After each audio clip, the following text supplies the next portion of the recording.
All right, welcome to the Tuesday edition of Reality Check here on the home of Black Talk Media, 96.1 FM, 900 AM, WURDradio.com, WURD TV, WURD app here on 96.1 FM, 900 AM in Philly proper, by the way, throughout the world, throughout the nation. We are heard live at WURDradio.com. I'm Charles Ellison. I'm your host, executive producer, also creator of Reality Check here on WURD. You can reach me on twitter.com at Ellison Report, also via email cellison at wordradio.com. That's cellison at wordradio.com. Here every Monday through Thursday, 10 a.m. You know, we're always here to serve you up with a dose of public affairs, of politics and public policy here. So we were scheduled. Not sure we're trying to get her on as we speak. We were scheduled to talk with newly elected State Representative Darisha Parker. So we're just waiting on her.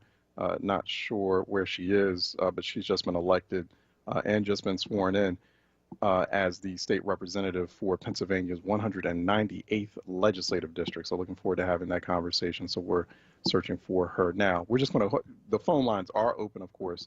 You know, that is the Reality Check rule. When we have Philadelphia area elected officials, public officials on, we do open up the phone lines. So phone lines are open at the moment. 215-634-8065, toll free, 866-361-0900 here on Reality Check. 215-634-8065, toll free, 866-361-0900 here on Reality Check. Phone lines are open at the moment. 215-634, just one more time throwing that out there, 215-634-8065, toll free, 866-361-0900 here on Reality Check. The House Democrats yesterday, just, you know, many of you are already aware of breaking news or developing news out of Washington, D.C. House Democrats unveiling their article of impeachment against President Trump. And so people are wondering how that all plays out, They've unveiled their article of impeachment against Donald Trump. House Speaker Nancy Pelosi has warned Vice President Mike Pence that if he fails to invoke the 25th Amendment, they will activate articles of impeachment. She says they have the votes to impeach, or for the House to impeach Donald Trump, and that would happen on Wednesday. There are some conversations, some whispers on Capitol Hill, President-elect Biden also talking to Senate Democrats. And there's some conversation about possibly doing a half day of impeachment proceedings in the Senate. There's also discussion, and some people are a bit stunned by this. They feel that it's not the right or best corrective course of action. There's some discussion about impeachment and the conviction proceedings from impeachment happening after Donald Trump leaves office, and people are like, okay, make it make sense. You know, what good does that do if he's not in office and you impeach him? We want him ejected from office. But it actually does make sense because you want that move, you want that impeachment move and that conviction move to one, you know, if you think more deeply about it, you want that to activate Section 3 in the 14th Amendment. Now, remember, back in July 2020, our very own Dr. G.S. Potter was the first to publicly talk about that. This is back in July 2020. I'm seeing one just yesterday, a column in the Washington Post from two white Ivy League law professors, and then I see Sherilyn Ifill from the NAACP Legal Defense Fund, and everyone's acting like this is the first time that the 14th Amendment was mentioned as of yesterday, or as of last week, according to Sherilyn Ifill. No, Dr. J.S. Potter right here on this program and at thebnote.com was the first publicly, and I watched the landscape pretty carefully, to say that, hey, you know, we need to consider the 14th Amendment to disqualify President Trump from running for re-election or from running for office again, because of all the accumulated things that he had been doing and all the accumulated crimes he had been committing since the beginning of his presidency. People did not take that seriously. We even had a few listeners and regular listeners into this program who slightly ridiculed that, including one prominent caller who ridiculed that. Uh, it was dismissed. The moral of this conversation right here is, just, listen to folks. And just because folks don't have Twitter followers or a large Twitter following, or don't teach at an Ivy League law school, or don't make regular appearances on MSNBC, does not mean that you shouldn't take them seriously. Does not mean that they are not credible. Because I even had a few people who were giving me a hard time for even entertaining or discussing activating the 14th Amendment Section 3 on this program, or entertaining it or publishing her analysis on that constitutional provision there back in July 2020, back in July 2020, back in July 2020. So people were saying that was, oh, that's far-fetched, that's crazy. I remember having some of those conversations. Here we are now, and it took basically white-on-white violence last week in order for people to listen, in order for people to hear. So, there is a method many times to what is perceived as madness on programs such as this one, Reality Check, and such as some of the content that you see at the B Note. We're not, just, we think very, very deeply and very, very intentionally about many of these issues and about the content that we present. So I had to put that out there. Because it was, let's not act like this is a new thing and that we haven't been, or that no one's been discussing this. It has been discussed and it has been unpacked. 215-634, that's 215-634-8065, 866-361-0900 here on Reality Check. So, we could be seeing impeachment in the U.S. House of Representatives tomorrow. In the meantime, we are seeing signs. We are, by the way, broadcasting from the nation's capital. We are seeing signs of not just police preparation, security preparation, and an increased police presence, but also seeing the increased presence of National Guard.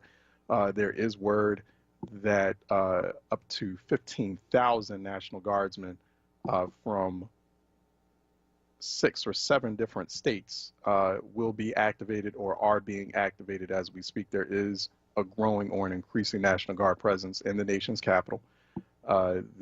Many sections of the U.S. Capitol have been fenced off. Washington, D.C. Mayor, District of Columbia Mayor Muriel Bowser has said publicly to everyone, and I'm telling you this on WURD radio from the nation's capital right now, if you had plans to go to Washington, D.C. for inauguration on January 20th, you need to cease those plans. You need to, cease and desist, as they say. You need to just, end those plans. You do not need to go to Washington, D.C. For any reason. I mean, unless you're visiting, it's an emergency, you have a relative in Washington, D.C. that you need to visit because of a medical emergency.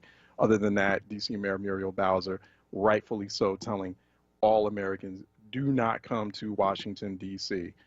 for the inauguration. Everything will be handled virtually, and that's that. So I completely agree with that. So I am relaying the wishes of the mayor of the District of Columbia. Do not go to Washington, D.C. If you had plans to go to Washington, D.C., first of all, pandemic is spreading everywhere. Coronavirus is spreading everywhere. Infection rates and death rates are up. They don't need any more of that anywhere, much less the nation's capital.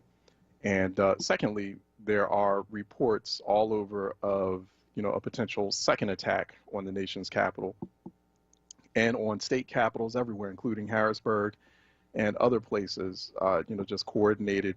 They're calling them armed protests. No, these are coordinated and potential strikes that could happen again at the nation's capital and also on state capitals as well. So there is a heightened sense of alert amongst law enforcement agencies and amongst National Guard. I can't say the military because right now the military is still technically under the control of President Trump. So We have about 8 days to go, and folks are counting down, but we're almost there to January 20th.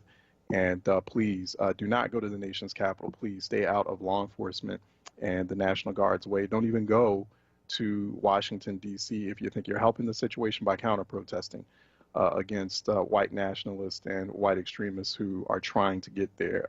You're not doing anyone a favor. You're not, least of all yourself, and least of all people who are trying to protect the seat of government. So that's what's happening there in Washington, D.C. We're keeping a very close eye on that. We'll probably have some special programming here on Reality Check during the end, and really on WURD throughout the course of Inauguration Day. We'll be keeping a very close ime on that, some plans, so stay tuned on that. Some plans we're putting together for that. But do not go to Washington, D.C., please. Don't drive down there, and don't, or down here, and don't catch a bus or a train down there for Inauguration Day. Just don't do it, seriously. 215-634, we just got word that, well, we'll just have to, newly elected State Representative Derisha Parker is currently unavailable. Not sure where she is, but we'll get her on. We'll just reschedule. So we'll get her back at a later time. 215-634-8065, toll free, 866-361-0900 here on Reality Check. 215-634-8065, toll free, 866-361-0900 here on Reality Check.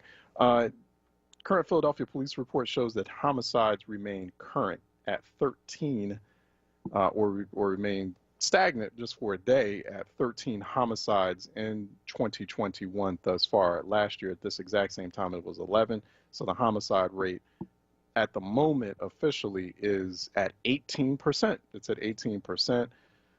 Because there hasn't been, well, at least according to the Philadelphia Police Department, hasn't been much of an uptick in violence over the past couple of days in the city of Philadelphia. So 13 homicides thus far. It was like that yesterday. So far in 2021, there were 11 around this same time. In 2020, just 18%. I don't want to say just 18%, but this is the first time I didn't even see it below 20% higher than the previous year.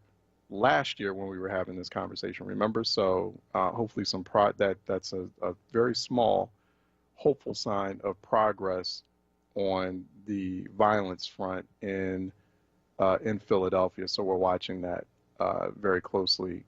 We are scheduled to talk with Philadelphia Police 18th District Commander Matthew Gillespie later on this afternoon here on Reality Check. We are scheduled to talk with him. Had a very thoughtful exchange with him on Twitter, and he offered to come on the program. We'll hopefully also have an opportunity for phone lines to be open then if you have questions for him. But he offered to come on the program. He's commanding officer for the 18th Philadelphia Police District in Southwest Philly, and he wants to talk about violence in the city. So we'll get some Philadelphia police perspective on here about that. We're looking forward to it. Let me go to Sister C out of West Oak Lane, who's calling in for a Reality Check. Sister C. Yes, good morning. Good morning. I'm a proud member of WURD, and I want to thank all of the radio hosts for staying on the case and staying on the job and really helping us to create a better sense of community. With all the killings that we have in our own community, I wanted to say that we need to turn to each other and not on each other. And we need to really work on that. I'm reminded of my grandmother, who was born in 1885. At one time in Rayford, North Carolina, the Klan wanted to march through the town. But because of the collective action between the Native Americans and the African American community, they didn't get that opportunity to do that. Okay, that's all I'm going to say about that. And the good word has enabled me in my ministry and career to work in a number of cities, and I spent 15 years in New York and did a lot of community development with churches and so forth. And one thing that I do know is that our immigrant community often comes here from trials and tribulations of being rounded up and carted off to ghettos and all kinds of concentration camps. That's not going to happen with those communities this time because of their increased vigilance and their increased sense of community. That is not going to happen. So we as African Americans, we can defend ourselves if we are vigilant, if we are prayerful, if we are watching. Right. I'm sorry, I had to let you go, Sister C. Your phone was, I could hear what you were saying. I think a lot of other listeners could too, but we were starting to have trouble making out what you were saying because the phone reception seemed to be really bad. So we had to let you go. But I do appreciate the gist of what you were saying. Thanks so much for calling in. Thanks for your support too. Let me go to Prince out of Schuylkill, who's calling in for a reality check. Prince. Hey, how are you? Good morning. Hey, good morning, Prince. How are you doing, sir? I'm doing well. Are you familiar with how to identify low-income areas and impoverished areas other than the visual? Like what indicates do you have to say, okay, this is a poor or low-income area? You know what? You look at census tracts. I mean, that's the first thing you look at. Census tracts, you can actually look a little bit deeper or break down more granularly the level of income in a specific block or a specific neighborhood based on, census tracts, and that census information and data is ongoing. Also, I mean, you look at the where are violent hotspots, food insecurity rates, high rates of chronic disease. I mean, all that data can be continually collected from a variety of sources. And I mean, well, obviously there's the anecdotal, there's the visual. When you step into a neighborhood whether or not it's distressed. Right. So the reason why I asked you that question was there's just a few, and like you said, there's a few pointers in any urban city that you look at, such as the Community Development Block Grant, the Neighborhood Redevelopment Grant, Transformation Grant, and the Promise Zone. All those are indications that these areas are either very low income or very low income, and they have a litany of other things in those areas. And so the reason why I asked you that question is, if we can identify those areas for grants, why can't we identify those areas as point of segregation for vaccines? Like, it's bad enough we didn't get the test. Now you're vaccinating everybody else, saying the heck with the group that you already identified for financial purposes based on grants, and you won't even allocate a certain degree of vaccine for that very population. And I think that's totally unfair. And I think we have to really press the issue, because if you're talking about people walking around asymptomatic, you're talking about people that we haven't even tested, and now you're only giving vaccines to the privileged or to the essential people, that is totally wrong. And I tell you, most places where those grants are at, people work at AutoZone, people work at McDonald's, people work in the grocery stores. And so let me say something, Prince, because I find this fascinating. I think you are right, you are correct, and so we are seeing data. There's reports showing that a very high disproportionate number of white people in the city of Philadelphia are getting vaccine compared to black folks and also brown folks as well. I just find this fascinating because we went through months of many people calling into programs like this, especially this one, saying they didn't want vaccine. So now I'm hearing a totally different conversation, not just from you, Prince, but I'm just saying from a lot of folks inside Philadelphia. Now that they're seeing more white folks getting the vaccine, now people want vaccine. Which I'm encouraged by that, because we do need some level of prophylaxis. I just noticed that. I noticed that that's happening now. I knew that was going to happen, especially once we saw that article in the Philadelphia Inquirer. I was like, okay, now there are going to be a lot of black folks who were on the fence or were totally resistant and rejecting even the notion of having to get vaccinated or inoculated. They're suddenly going to want to get on board and want to get vaccinated because they're seeing the writing on the wall and they understand what's happening. I just noticed that. Just point of, I just wanted to point that out. I just noticed. Yeah, I'm not advocating for them to have it or not have it. What I'm saying is that if you we can't get upset about, either we want to get it or we don't. Right. Either we know we have to get it or we don't, because it's like we can't get upset about more white folks getting vaccine in the city of Philadelphia than black folks, but then still want to straddle like we're with it or we're not. That's all I'm saying. We can't waffle on that. we can't. I mean, we have to be clear on this. What I'm saying is before you run out of it, at least give the people who want it in some of those urban places the opportunity to get it. And those who don't want it, don't have to take it. But before you run out, you should at least have a plan that says we're going to identify this population, because if you're only treating the essential people, and yet still kind of both ways in it. You both ways in it, Prince, because you're like, for people who want it. I mean, it's just funny to me. It's funny. No. Okay, at the end of the day, this is my point. You're both ways in it. You're trying to have it both ways on this. No, but I agree with you. But all I'm saying is, my grandma might want it, and I may not want it. But if my grandma don't have a chance to get it because we are inoculating all of the essential people, then that's unfair for her. That's all I'm saying. Just make it available. You know the poor areas, make it available, and then don't run out and then say we don't have any for them. And I'm gonna hang up listening. You can't waffle on this, because you can't have a situation here where you still have a huge number of black people in distressed areas who are saying, I don't want to take it. I don't want to take it. But then you're getting mad because more white people in the city are you're going to confuse, and frankly, we're going to end up in a situation here where public health officials are going to feel like they're being unfairly put between a rock and a hard place, and then they're not going to put the kind of attention and care into inoculating distressed populations or black populations in the city. They're like, well, and I'm not saying they're right for feeling that way. I'm just telling you how it is. They're going to be like, well, they can't make up their minds. Like, these Negroes in Philadelphia can't make up their minds. Like, okay, let's just keep inoculating the white folks. Like, I'm just saying, people are going to have to make up their minds collectively as a community where they stand on providing vaccination or inoculating the population. Full stop on this, Prince, and then I go to break.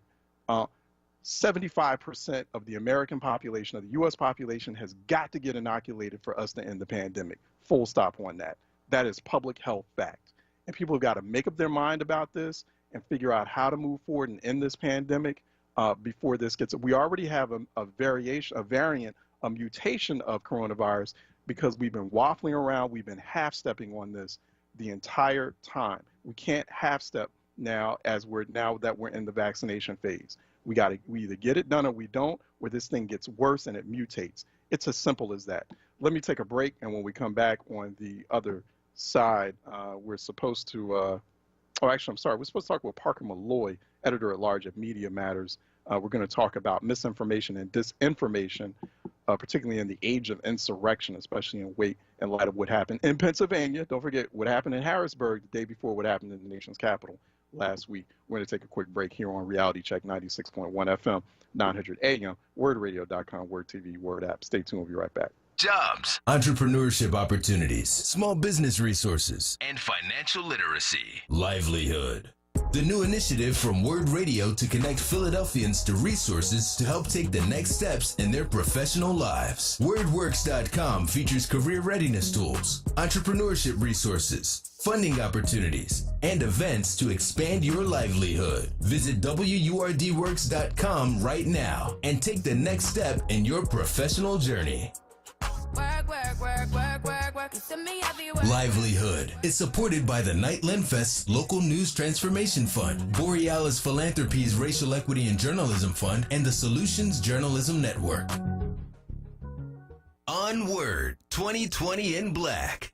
Check out the latest edition of the onWURD podcast, where WURD President and CEO Sarah Lomax Reese takes a look back at the racial justice uprisings around the nation in 2020. onWURD 2020 in Black. Download today wherever you listen to podcasts or visit wordradio.com. onWURD 2020 in Black was produced with support from Resolve Philly, which provides ground for journalistic initiatives that challenges our industry to be more equitable, collaborative, and based in community voices and solutions. Reality Check with Charles Ellison right now on WURD Radio and wordradio.com.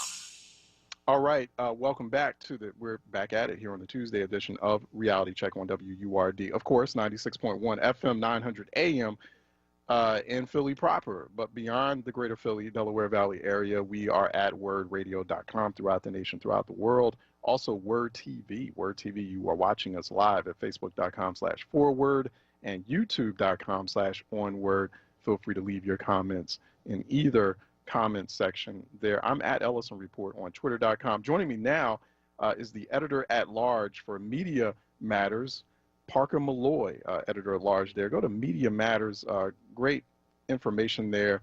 Nonprofit advocacy group, always looking at what's happening on the media landscape, giving us the kind of analysis and information that we need, kind of watching some trends and watching some cable channels and media outlets more than others. So we need that. Go to MediaMatters.org for more information, insights, and analysis. Parker Malloy joins us by Skype here on WURD TV. Parker, how are you doing? Hey, I'm doing all right. All right, I'm hanging in there. All right, thank you. I know it's been quite now headed into a couple of weeks of this. Where are you on social media, on Twitter, by the way? Parker, if people want to follow on Twitter, I am at Parker Malloy, which is ParkerMolloy. Great. And yeah, that's the main place I post. All right, excellent. Probably too much. Probably too much. No, that's all right. Like all of us, right?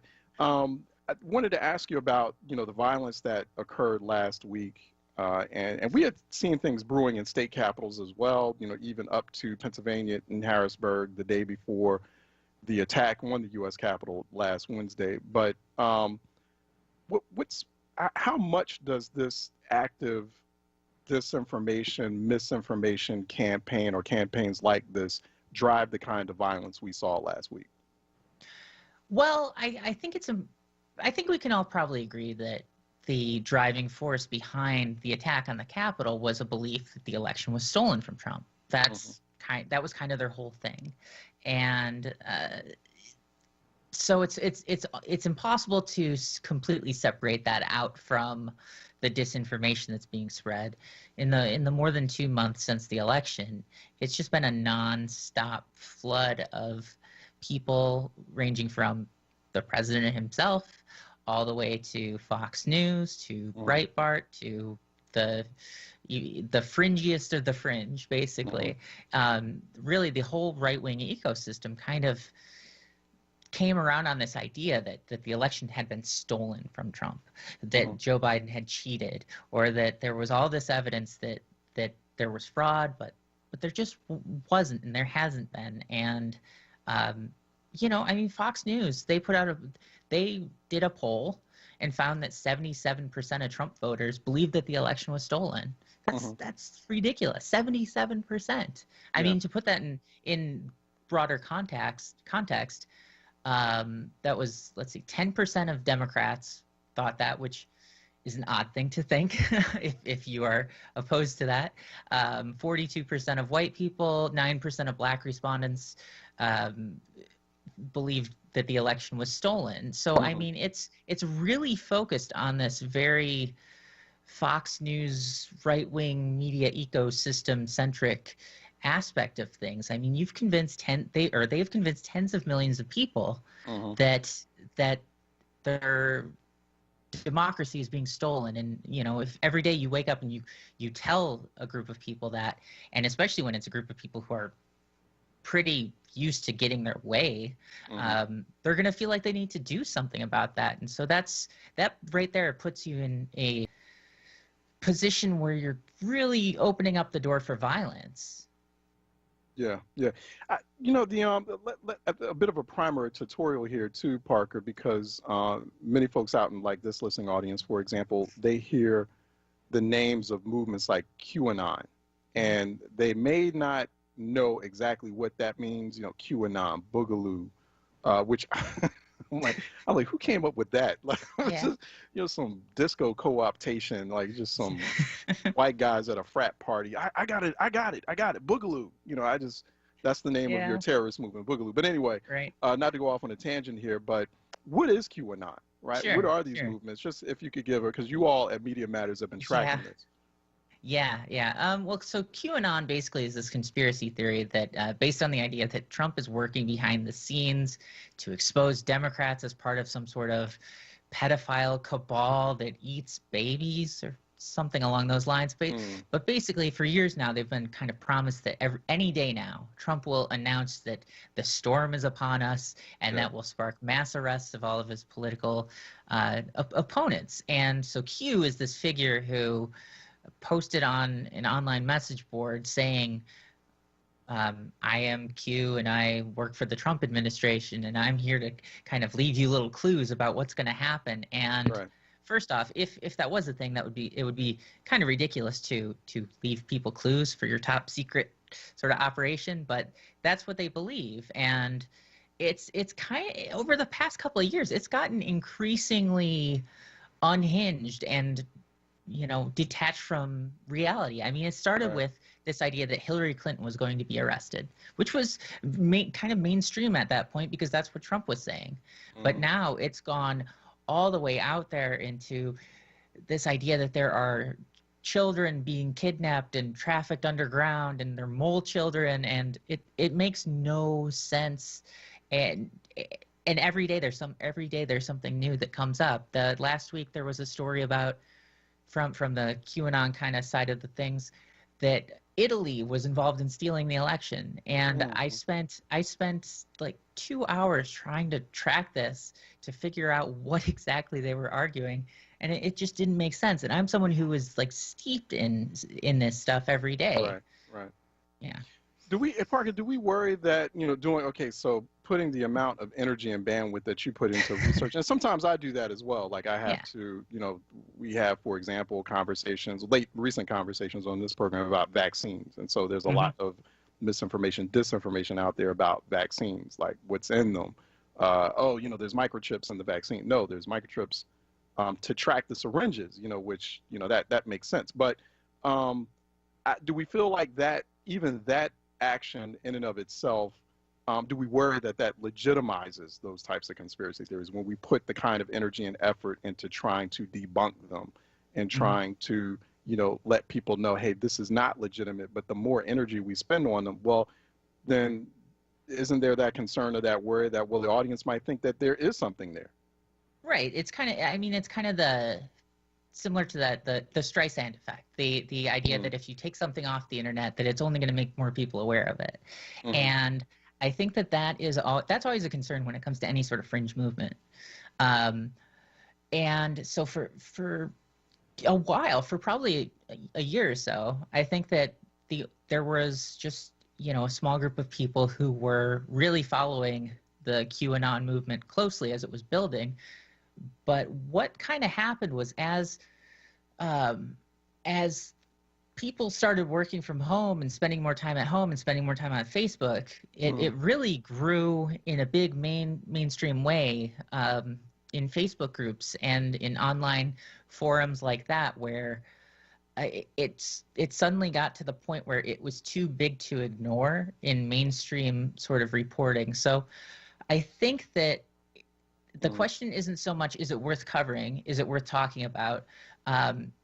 It's a question of how to cover it. And that's something that I think a lot of news outlets have really struggled with a little bit. I mean, some do it great. Like NBC has two reporters who have written extensively on QAnon, and they've written in a very responsible way that doesn't treat these things like open questions, that repeatedly states this is false. They falsely believe.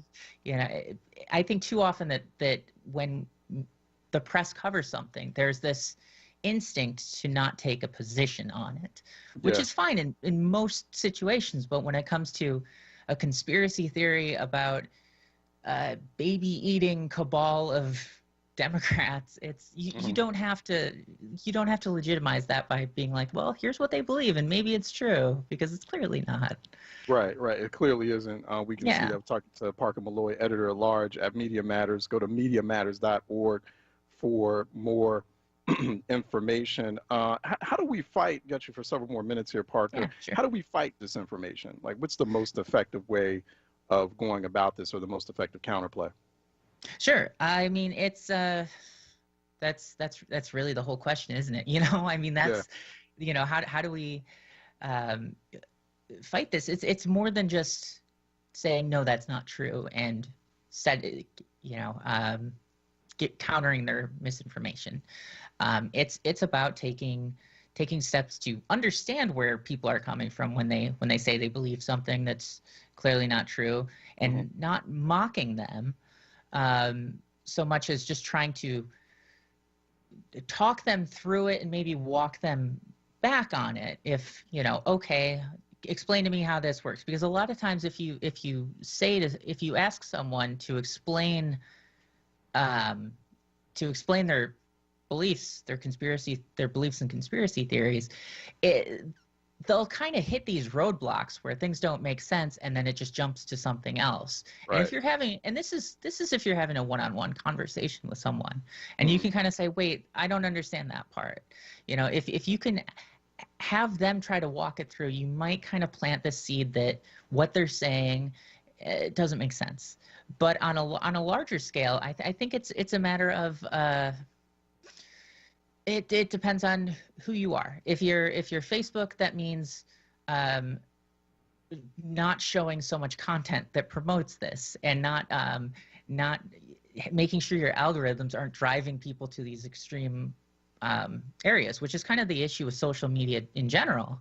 Right. Is that the more you use it, the more it figures out what you like and what you do, and it pushes you towards that, which in a sense is great. You know, if YouTube sees I like a video about basketball, and then it shows me clips from, you know, a slam dunk contest, like, that's cool, that's great. It figures out what I want to see next. But if I'm watching a video about a conspiracy theory, and then it goes, well, here's an even crazier conspiracy theory as my next video, it just kind of feeds you down this. Like, people don't make these giant jumps. They take this gradual step towards extremism. And I think that it's important to hold tech companies accountable and you know, media accountable. And that's, I mean, that's kind of my job.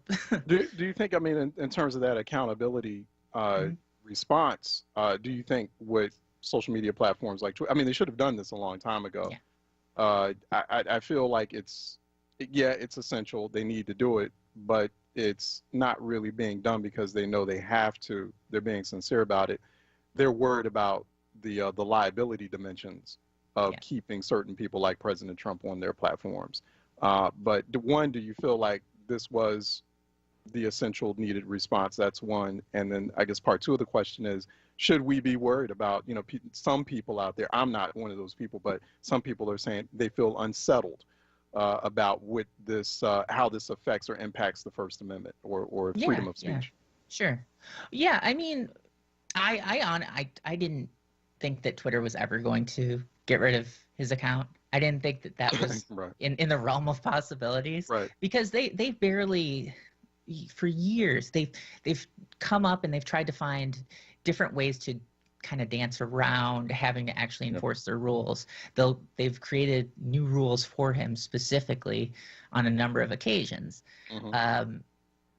And to kick him off for spreading the lies that kind of spark this attack, I think it's probably a good thing, but it shows how inadequate their approach to combating election-related misinformation has been.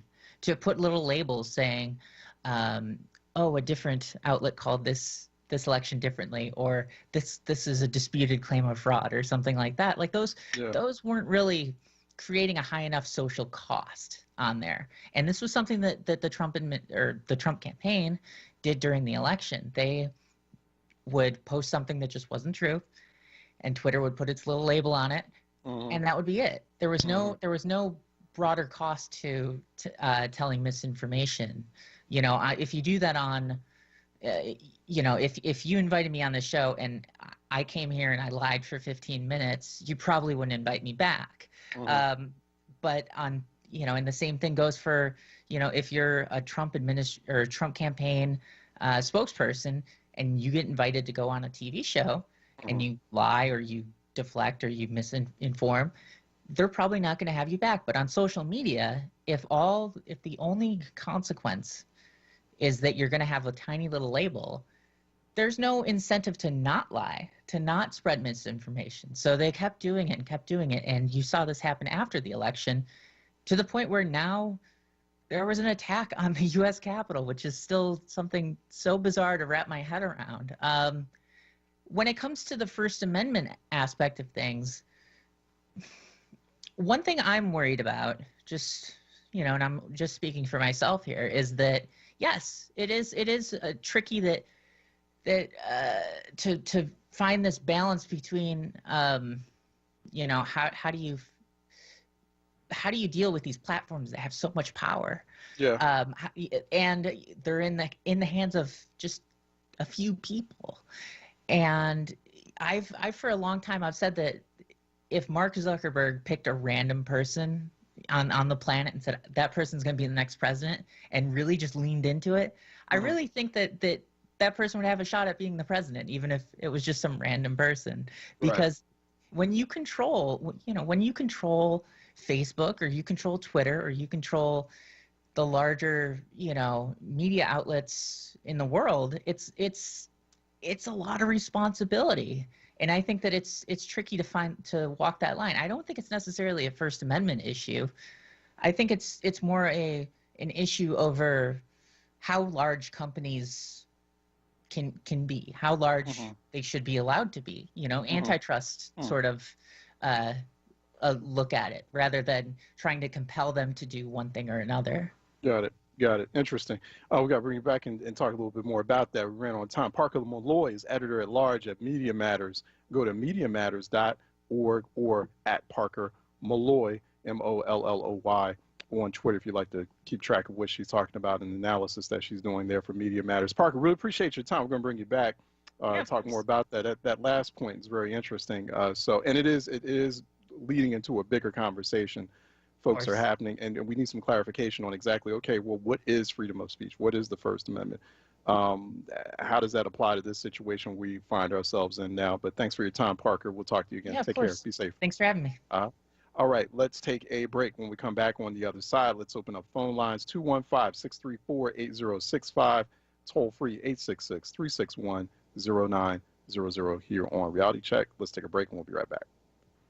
Listen to Laborers Live. We created the weekend. We created the 40-hour work week. We just want enough to feed our family, be able to send our children to college, and let our next generation do better than we did. The people that might have forgot how important unionism is in a country like the United States. People now infringing on our 8-hour workday, kind of work people more than 8 hours without overtime, kind of work people without benefits. In the long run, everybody's getting fat paycheck except the worker. So this is really a wake-up call for America. The struggle is continuous. Tune in to Laborers Live every Friday from 4 to 5 p.m. Sponsored by LESIT, the Laborers Employers Cooperation Education Trust of the Laborers District Council of Philadelphia and vicinity. Local 332, Sam Staten Jr. Business Manager. Local 57, Esteban Vera Business Manager. Local 135, Dan Woodall Jr. Business Manager. Local 413, James Harper Jr. Business Manager. The Laborers District Council, Ryan Boyer Business Manager, and Tony Staten, Executive Director of LESIT. Want the latest in Word swag? Check out the shop tab on WURDradio.com. Hoodies, tees, and more in a variety of colors. The shop tab on WURDradio.com. Show the world that you're all about black.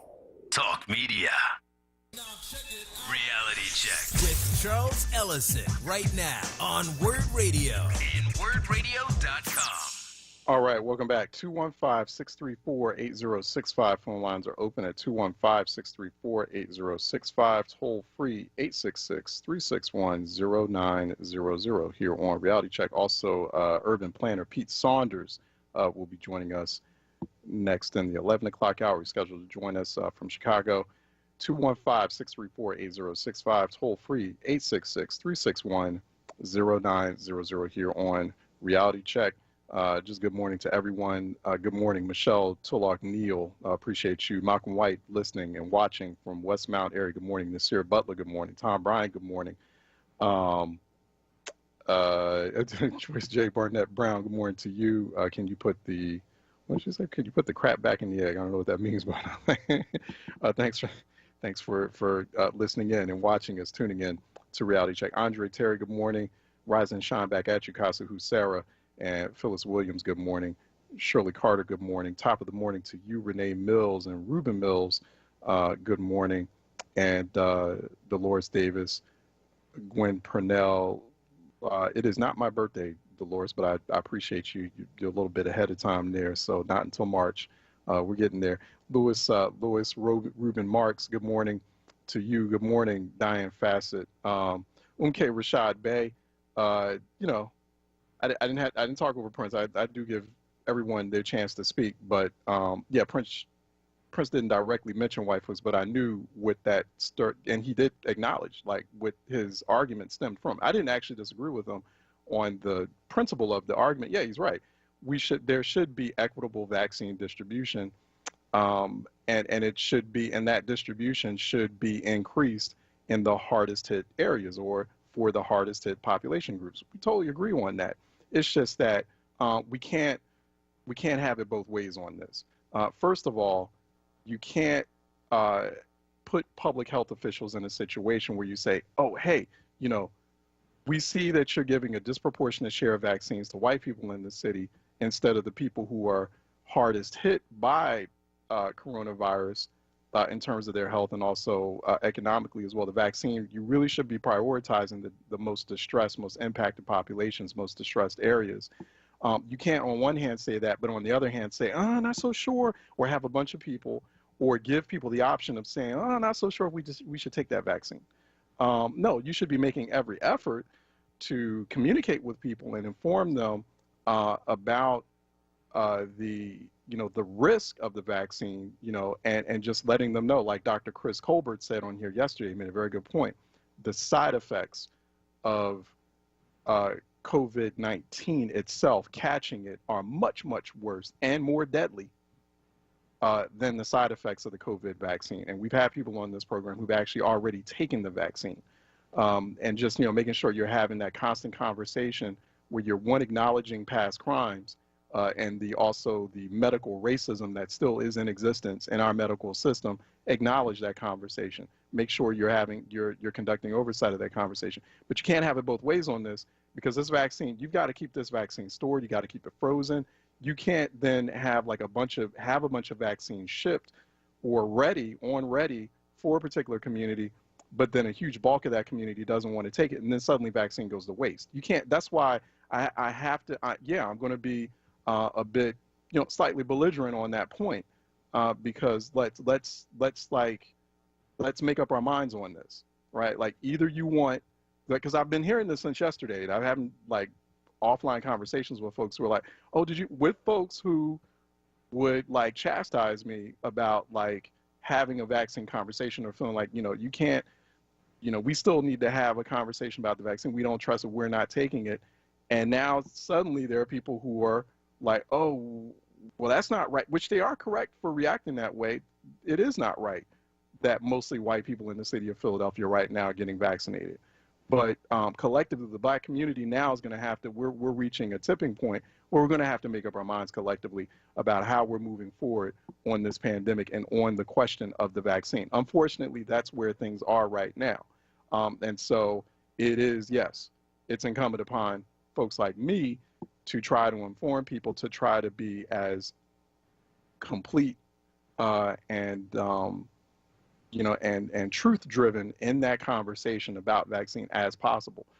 And so we've been trying that. We've been trying to do that. We've been having people like Dr. Ivan Walks and Dr. Marilyn Corder, Dr. Chris Colbert, he comes on, Nicolette Lewis-Saint, providing us with the kind of information we need. Let me go to Dolores out of Nicetown, who's calling in for a reality check. Dolores?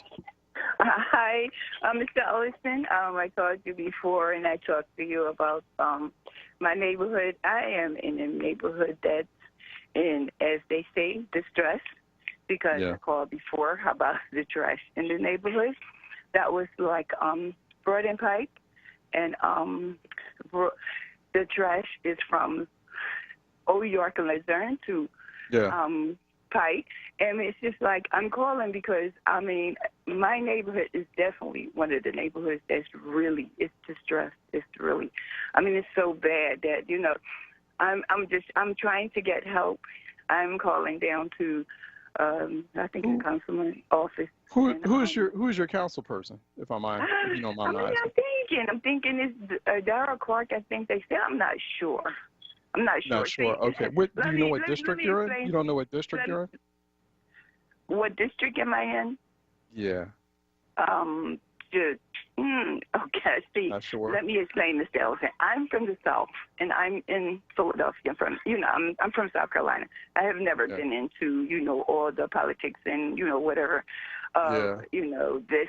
So I'm trying to understand myself, Try to find, and I totally understand that, and that's an issue, and I want to help you through that. So, okay, so I'm still trying to figure out who your council person is. So I guess the first start would be to call, call Philadelphia Council and find out who your direct council person is to handle that issue. Do you, by chance, happen to know who your state representative or your state senator is?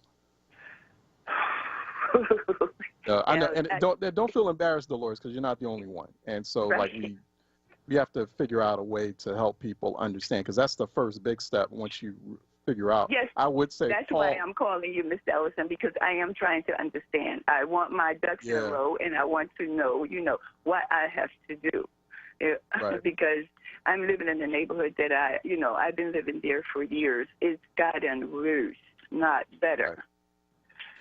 Do this. You want to go first. I guess to figure out where you are. Go to to figure out like what council district you're in, and find out who your council person is. Okay. The first step would be to go to phlcouncil.com. PHL and then Council. Right. PHL phlcouncil.com. Okay. I guess start with the city council president as far as a phone call. But I mean, they have the phone numbers of all the various council members. If it's Nicetown, right? That sounds like Councilwoman Cindy Bass. But I mean, start with Council President Darrell Clark, 215-686-3442. And if that's Nicetown, and if I would think that's you're in District 8, and that's Cindy Bass, her number is 215-686-3424. Because if you're dealing with trash, they need to pick that up right away, and they need to. And please let us know. So call. First, go to phlcouncil.com to get those numbers, and then I think that's Cindy Bass, District 8, 215-686-3424. And please let us know if they respond right away. I'll call the city commissioners too about if you're not, to get your voter registration info, because then who your council person is if you're voting in every local election. Dolores, call 215-686-3460. So we'll figure something out to make sure that people understand that it's always important. If you're having problems with trash, and that's a big problem, don't let anybody joke around about it or diminish it and make it seem like it's trivial. It's not. It's one of the drivers of violence. If you're trying to do something about violence in your neighborhood, or you keep hearing your city council people saying, we want to try to eliminate violence. Okay, well, then pick up my trash. Pick up my trash. Like, stop leaving my trash there. So same goes with the streets department and the mayor and all the rest. We talked about that before. We'll continue to talk about that. Steve out of West Philly calling in for a reality check. Steve? This is Steve from West Philly. Yes, sir. How you doing?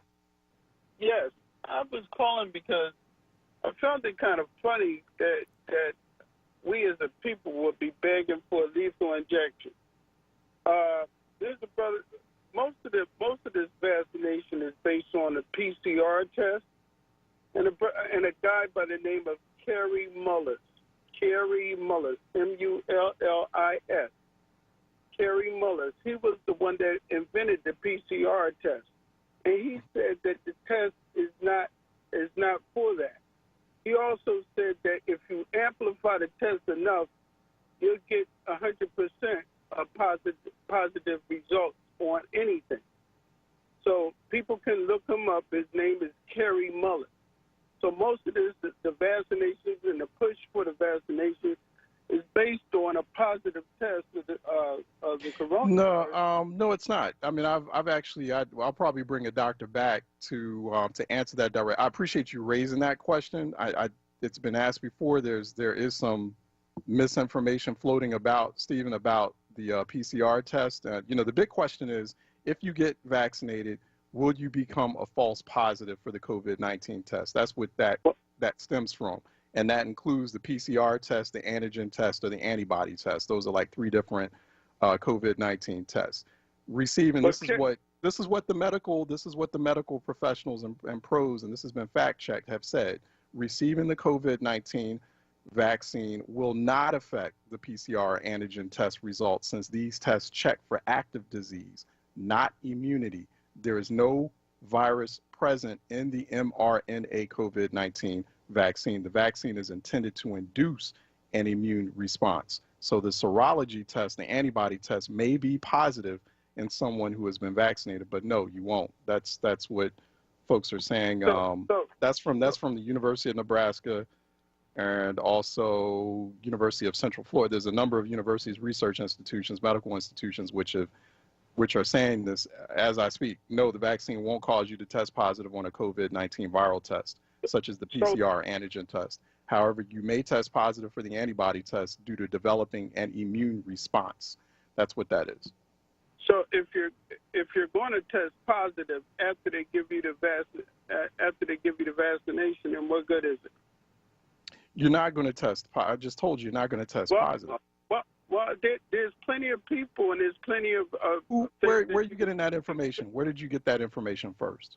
Where did you see that? I get it Reuters, and several different news. And who was the name? Okay, you got that from Reuters. Okay, who was the name of that person you had mentioned to me? I'm in a car. I'm not. Kerry. No, who are you telling me? Kerry Mullis, who was the Nobel Peace Prize winner. Kerry Mullis. Mullis? Kerry, Mullis. Got it. Okay. And so in fact, I'm going to, I appreciate you raising this. I'm going to Reuters right now.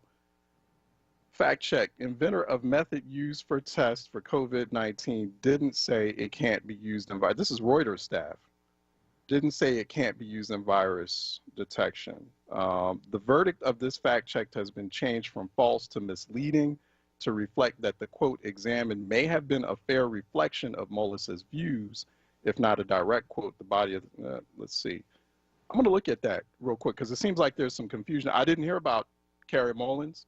But I'm going to find out about it. And then, but I based on what I'm seeing from two different authoritative medical institutions, that is not, you're not getting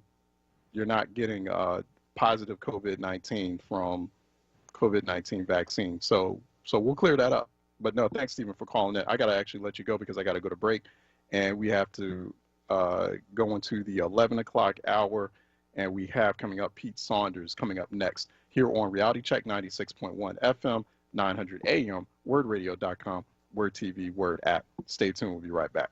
Hey, WURD family. Reverend Leroy was a boss good recommendation for Clark Roofing. I found them to be a solid business, honest, dependable, fast, and clean workers. Mr. Clark stands by his work. Call him at 215-365-7663. Call Clark Roofing and ask for second-generation master roofer Calvin Clark. Clark Roofing professionally installs a variety of roofing systems for your home or businesses. Call Clark Roofing at 215-365-7663 or visit their website at clarkroofingpa.com. Keeping you informed. As a community service, WURD Radio and the Black Doctors COVID-19 Consortium wants to keep you informed about where you can get no-cost, barrier-free COVID-19 testing this week. These locations offer free flu shots and coronavirus testing. Thursday, January 14th from 3 p.m. till 7 p.m. at Mastery Charter School Pickett Campus, 5700 Wayne Avenue. And Friday, January 15th from 10 a.m. till 2 p.m. at Deliverance Church, 2001 West Lehigh Avenue.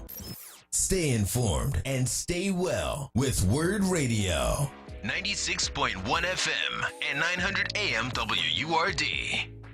This is WURD Radio, 96.1 FM and 900 AM WURD Philadelphia. Independent Black Media. Reality Check with Charles Ellison right now on WURD Radio and WURDradio.com. All right, welcome back to Reality Check 96.1 FM, 900 AM, WURDradio.com, WURD TV, WURD app. Excuse me, I'm sorry about that. Joining us now is Pete Saunders of the Corner Side Yard blog on all things urban planning and the future fate of cities and all of that in the context of race, why we need to continue to look at those and unpack those issues. Pete Saunders joining us here every couple of weeks now, just always giving us some great insights. So I thought I'd bring him back on a more regular basis. Go to the cornersideyard.blogspot.com at Pete Saunders, right? At Pete Saunders on Twitter, if I'm not mistaken. At Pete Saunders 3. At Pete Saunders 3 on Twitter. He's joining us here by Skype. You can see him or watch him on WURD TV. Pete, how are you doing? Good to see you.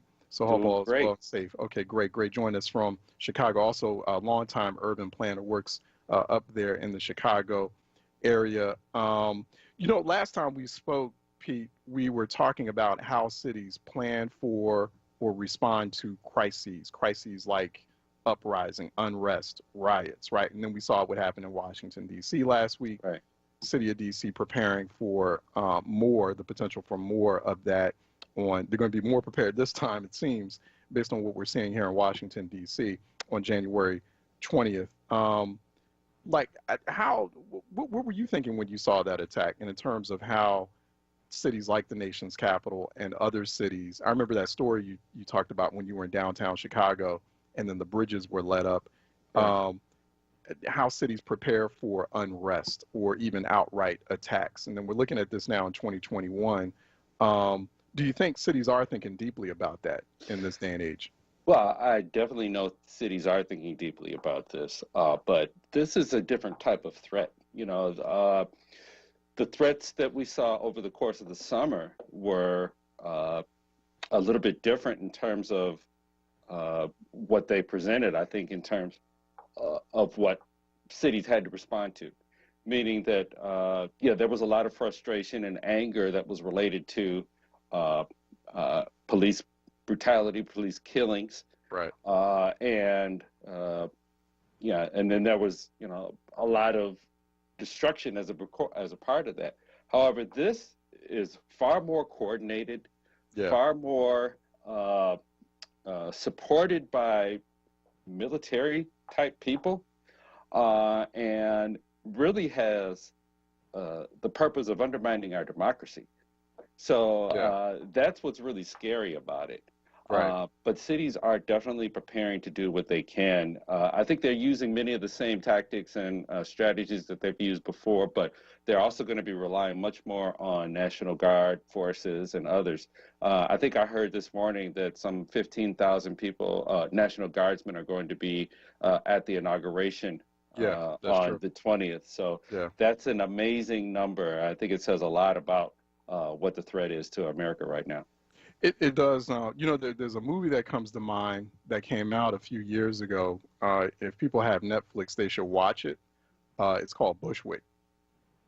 You should. I don't know if you've seen this movie. You know what I'm talking about. There's a I've heard it, but I don't think that I've seen it. Check that out. Yeah, it's a fictional scenario of an attack by white nationalists on New York City, and really coordinated in multiple cities, but they zero in for this film on a particular neighborhood in New York City called Bushwick. And it's a former, David Batiste, I think his name is, the MMA fighter. He was in Guardians of the Galaxy. It's like, I think that's his name. He directed it. It's actually a very good film. It's well acted. There's some action in it. It's very gripping. And you see how coordinated that is. I think people need to rewatch this film to understand what potentially, and even like Batista later on, because he did this, or it was released right after the election of Donald Trump, and he's like, you know what, I kind of was worried about things like this happening, but people really need to watch my film now. Bushwick, if you have Netflix, you should be able to find it. But cities, you're right, now cities are realizing we're probably going to need to team up with the military on some form or another, because you're right. One thing that sets this apart from those protests from which were actual peaceful protests for the most part, in large part, last year, these people are highly trained military. These are former military veterans from Iraq and Afghanistan, and there's something of a reckoning with that. Going on to you had listed in your Corner Side Yard blog, the top 10 pieces that you wrote for that blog over the year, and one of those pieces was cities, idealism, and reality, those are one of my favorite pieces. You make the point that white people might have been generally disgusted by the treatment of individuals like, George Floyd, Breonna Taylor, but they need to contemplate making sacrifices themselves, right? They need to help, Black populations in cities heal. How do they do that? That's a fantastic question, and if I had the real answer to that, I wouldn't be sitting here talking to you right now. Right. But I do believe that is necessary. It came to my mind. know if you heard about it, but there was a podcast that was produced by the New York Times earlier this summer, right at the time that all the protests happened over the course of the summer. The name of the podcast was Nice White Parents, and it was about school desegregation and how in New York City at one particular school that was followed for about 40 years, and the different efforts to desegregate the school. But what was consistently happening during the course of the 40, actually I think it was closer to 50 years, what was consistently happening was that white parents would remark about the need for integration of schools. But when push comes to shove and when the rubber meets the road, they say, well, I think I would like to have my kid in a magnet school or a private school or some other kind, or I would like to have a specialized program within the school. And they make these individual choices that end up getting them away from integration in the schools, and the school ends up being segregated still.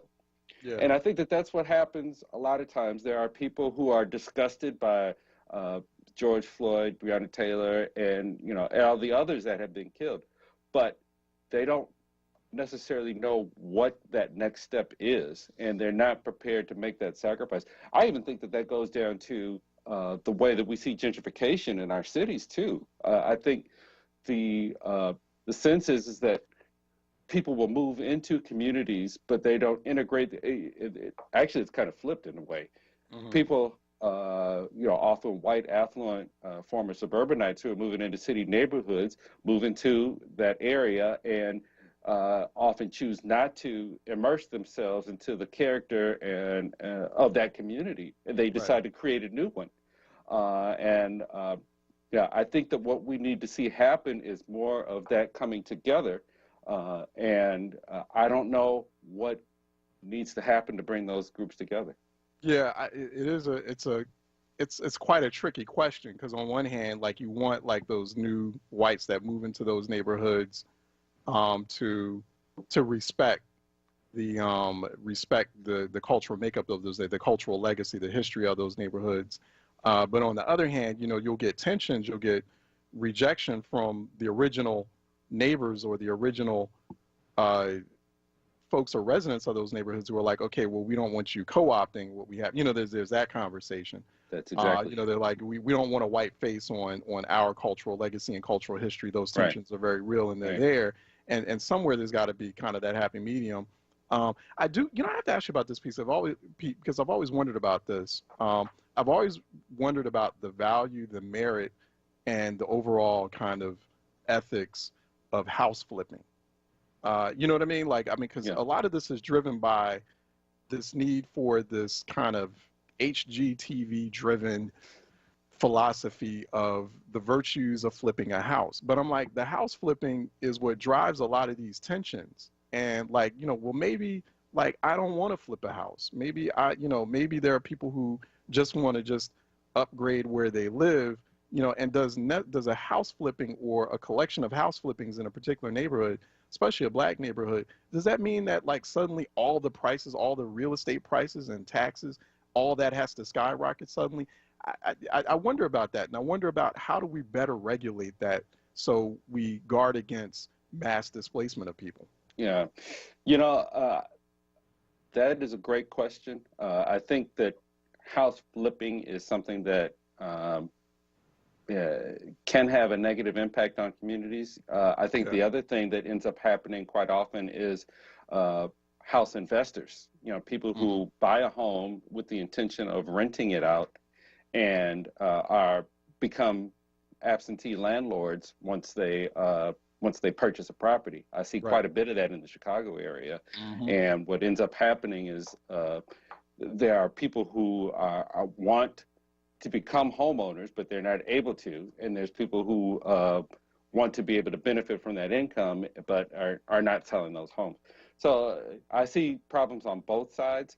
I think house flipping is definitely a signal that maybe there's some activity that's going on that's going to present some change later on. Yeah. So it's definitely something to look out for. But again, one of those questions I just don't have an answer for right now. Yeah, yeah, but it's good. I mean, I appreciate those reflections you just gave, because it's I think it's something we need to be aware of. Right. And you don't want to take away people's means, innovative means to making some bank, making some income. I don't want to begrudge people of that. It's definitely okay. If house flipping is your thing, you can make a business out of that. That's great. I'm just I feel like we need to find a happy medium there. Like, I know there's like a lot of small black businesses in a place like Philadelphia, or even up in Chicago, or even in DC, that are able to make a good living and make a good business out of flipping houses or investing in houses. But how do we do this in a way that's, one, ethical, but we do this in a way that also is helpful to the overall broader community? Right. I mean, there's a sort of black economic empowerment imperative that's with that, especially if you're a black business. I feel like if you're a black business, you're in distressed areas, you're house flipping, okay, well, part of your business model, and I think you make money off that too, part of your business model is being very aware of or intentional about making sure you're helping the overall kind of condition of that black community, because you're not going to be able to get away because you're black. You're a black business. You can't get away from that. So that's where I find I have these conversations with people I know who flip. I don't flip houses. I haven't done that, but who do. And I think it's just something that some of them are grappling with that, and others or have created business models where they're like, yeah, you know what, I'm trying to create opportunities for people in my community and neighborhood. And others are just not. They're just barons of real estate, and they just care about the bottom line. I'm like, well, long term, that's not going to work out for anybody. Right. Let me tell you a quick story right now. Just as Philadelphia is known for its row houses, Chicago is known for what we call our two flats, which are two-story, two-unit buildings that are scattered all through the city of Chicago. They've been around for 100 years or more, and many times they've been the foundation for bringing people into home ownership in the middle class.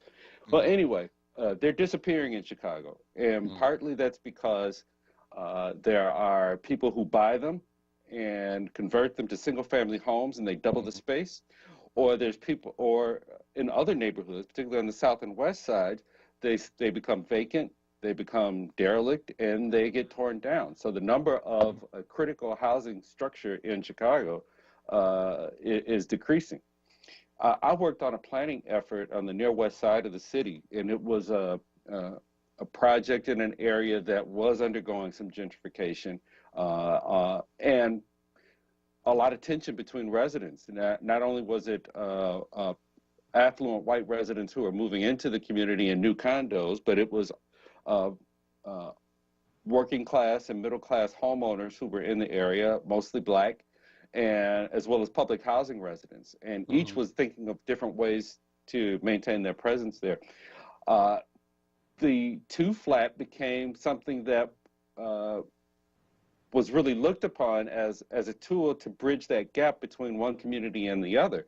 There were many who wanted to move in and rehab and renovate that two flat into one large unit, but there were black residents who said, look, we have an opportunity to move from public housing into a new unit that you remodel, rehab.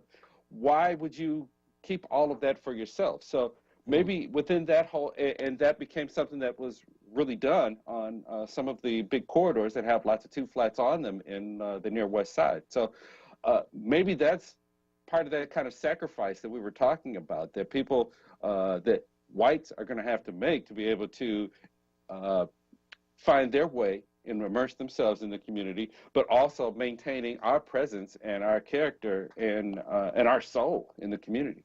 Yeah, it's thank you for sharing. Yeah, because I've seen those, some beautiful homes, those two flats. Yeah, and was that also there were quite a few of those? Am I correct? At least, or I've seen kind of similar configurations in cities like Baltimore. I think two. Baltimore has some. Boston has what they call triple deckers. They have three-unit buildings like that. Duplexes or triplexes. There's also another term for that. Right. Yeah. So quite a bit of those, but that was the single biggest housing type in Chicago for decades. Wow. And it's declining now. Yeah, and there's a show I've seen on HGTV where there's a white woman in Chicago, who goes around rehabilitating a lot of those two flats and turning them into these beautiful, I mean, they're magnificent single family homes. But then I wonder about not just the character of that neighborhood as I'm watching that show. Sometimes I'll watch these shows to get ideas. My wife will watch them sometimes. Oh, that's it's a wonderful idea. Just to kind of like as far as what we do with our home. But also I like to watch them because I find like just there's some trends. You can see some kind of socioeconomic trends that are unfolding in real time. And it's just fascinating to watch, but it's alarming because I wonder about, okay, well, the character of those neighborhoods, I can't really tell if they are black neighborhoods in Chicago or non-white neighborhoods, who's getting displaced from that. And why is she making what was normally a duplex, what could have been, and they're very large apartments. It could have been, you could have put two families in it, but now you're creating something that was relatively cheap before, but you made it beautiful, and now it's expensive. People are getting priced out. I wonder about that. There was this, real quick, there was this piece in the Atlantic, I think, Pete, I don't know if I was able to share it with you, or if you got this recently written by an expert who was, talking about gentrification, or how he feels like that's a misplaced term. COVID-19's most lasting impact, I'm quoting from him, COVID-19's most lasting impact on cities might be in helping put to rest this most persistent of myths about the relationship between housing supply, the cost of living, and that four-letter word of urban politics, gentrification. Not only is it a simplistic analysis that absolves nearly anyone who isn't a developer of responsibility for the problem, but in portraying new housing as the proximate cause of gentrification, it exacerbates the very housing crisis it seeks to solve. Does the author make a good point here? What's wrong with what he's saying? There's a lot to unpack there, so there's quite a bit that he's saying.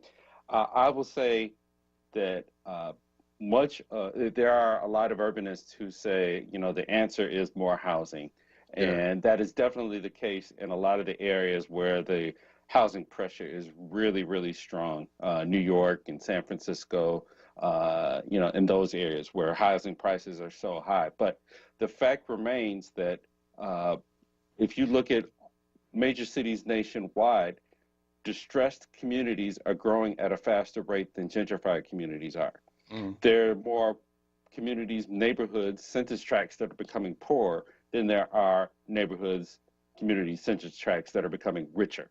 And that wealth is concentrating in certain areas, and poverty is dispersing, it's expanding. And my feeling is that sometimes if you give developers the opportunity to increase housing, you are giving them an opportunity to increase housing in certain areas where they can cluster, because they're all going to try to reach out for the biggest bang for their buck. And that neglects the kinds of neighborhoods that need the type of investment that are elsewhere. I think we, again, have to struggle to find that balance between investing where people think that they can make the easy money and making the hard choices to invest in areas where it's not so easily seen.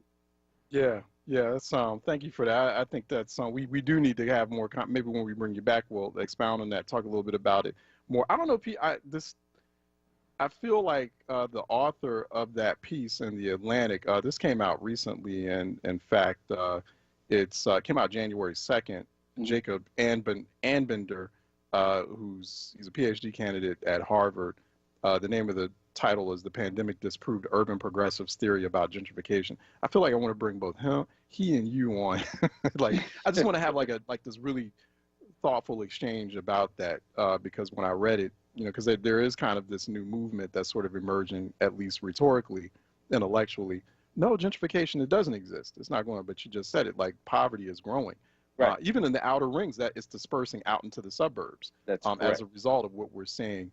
So something real and very complex and really sinister is happening. These changes that are happening in these cities, we need to acknowledge that, and we need to figure out what to do about it. We've been talking with Pete Saunders, longtime urban planner, also publisher of the Corner Side Yard blog. Go to cornersideyard.blogspot.com for more. There's some great insights, great analysis that he puts there quite frequently at Pete Saunders 3 on social media, on Twitter, joining us here occasionally on Reality Check. Pete, always appreciate your time. Thank you. It's always a pleasure to be here. All right, take care. Okay, let's take a break, and when we come back on the other side, we're supposed to be talking with Michelle Watley for another strategist segment that's coming up next here on Reality Check 96.1 FM, 900 AM, WURDradio.com, WURD TV, WURD app. Stay tuned. We'll be right back.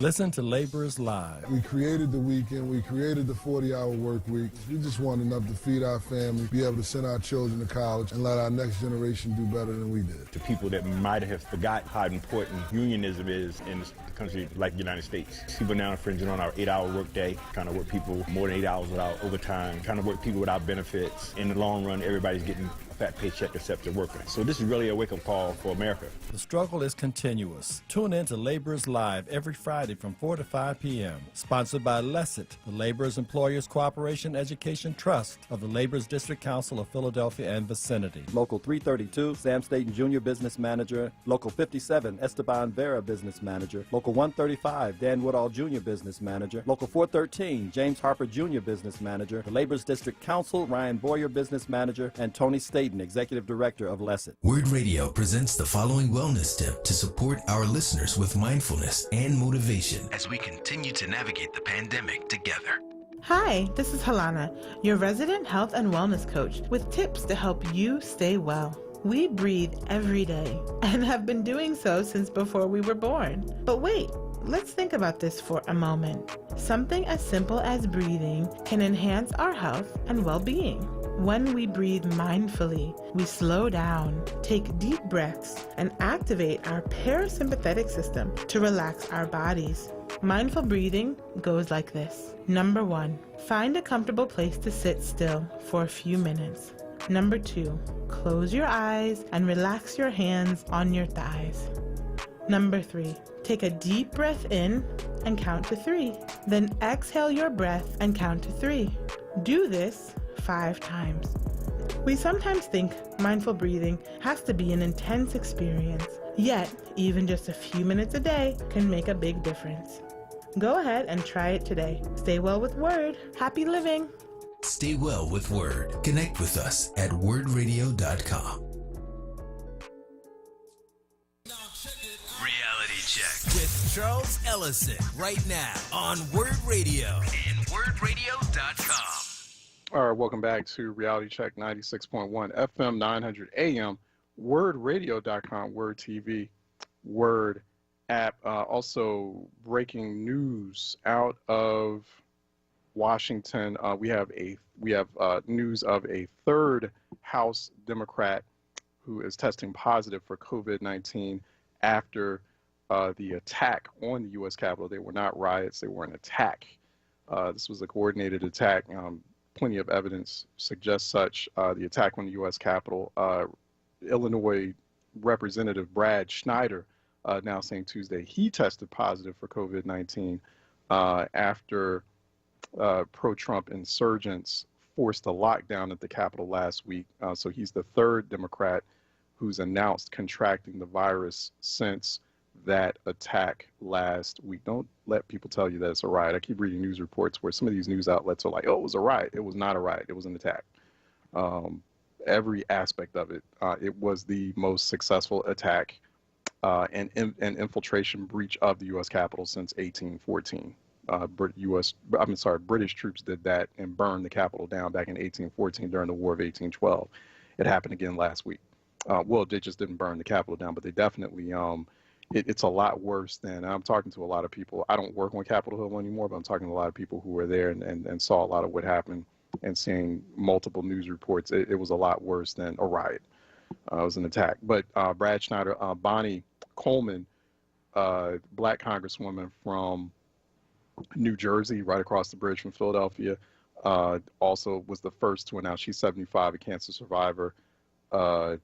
She has announced that she is tested positive for COVID-19 in the wake of, she was in a room. Apparently, what was happening was Congress members were being rapidly or quickly shuffled off to offices or hidden offices, panic rooms, what have you. You know, they're being blocked off and protected. But you know, Democrats were put in the same room as their Republican colleagues, and Republican colleagues were not wearing masks. So it feels like bioterrorism to a large degree, because they refused to wear masks even when they were asked to, and they infected particularly a lot of their Democratic colleagues who were wearing masks. So Bonnie Watson Coleman, another one. I'm forgetting the name of the second. There's a second Democrat who also was who's also tested positive as well. I think Pramila Jayapal, also Congresswoman, Indian descent, East Indian descent, who tested positive as well for coronavirus. So we'll keep a close eye on that and how that's going, and hope for the best for them. We have Michelle Watley is joining us now here on. Yeah, we did. Oh, thanks for that, Troy. Yeah, we had Congresswoman Bonnie Watson Coleman here on Reality Check back in November as a part of our ongoing conversations with the Congressional Black Caucus. We've been promised by the Congressional Black Caucus, which has a new chair now, Joyce Beatty, that we will resume those conversations soon here on Reality. We had exclusive conversations every Monday, every week here on Reality Check with Congressional Black Caucus members, and they have a new chair, so it's a whole new staff. That's what happens every couple of years, so we got to reboot the whole thing. But we have been promised by the communications director there that we'll restart those soon. Michelle Watley, political strategist and founder, principal of the Grill Group. She's out there, based out in Kansas City in Missouri, and she joins us now by phone here on Reality Check for our weekly strategist segment. Michelle, how are you doing? I'm doing good, Charles. How are you? All right, hanging in there. Yeah, just your thoughts on what happened last week, and how do Democrats recognize and fight what really is a war? This is a war. Democrats, first of all, have a hard time embracing that they're the party of black and brown people, and now they have a hard time sort of accepting or acknowledging the fact that this is a war. It's a political war that's happening, that's transpiring right now.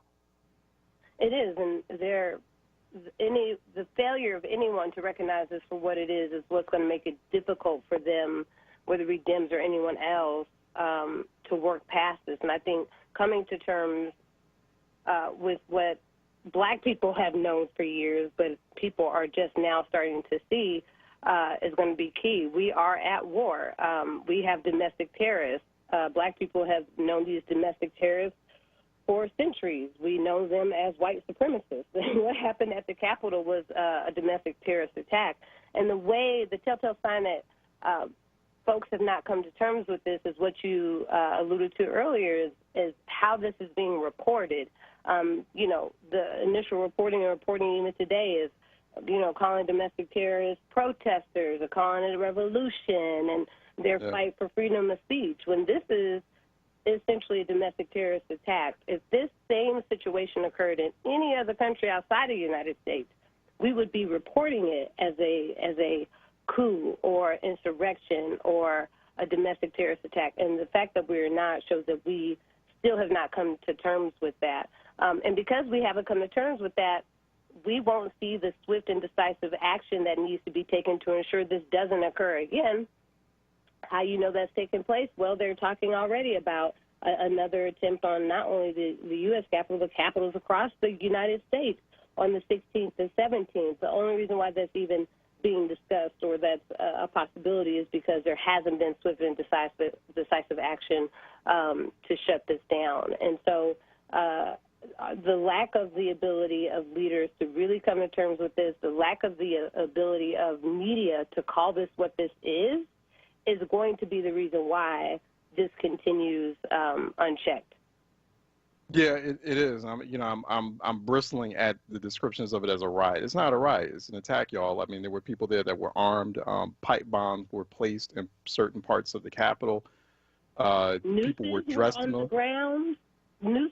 There were nooses hanging on the ground. Exactly. This is not. Again, this is not a riot, and I understand the juxtaposition that you're seeing to MLB protests in the summer and how it was handled. But even just comparing the two creates the perception that they are the same, and they are not the same. No. What we saw on Wednesday is not the same as BLM activists asking for, the rights granted to them under the Constitution and, that should be given to us as black folks because we built this country and we continue to fight for democracy that does not work for us.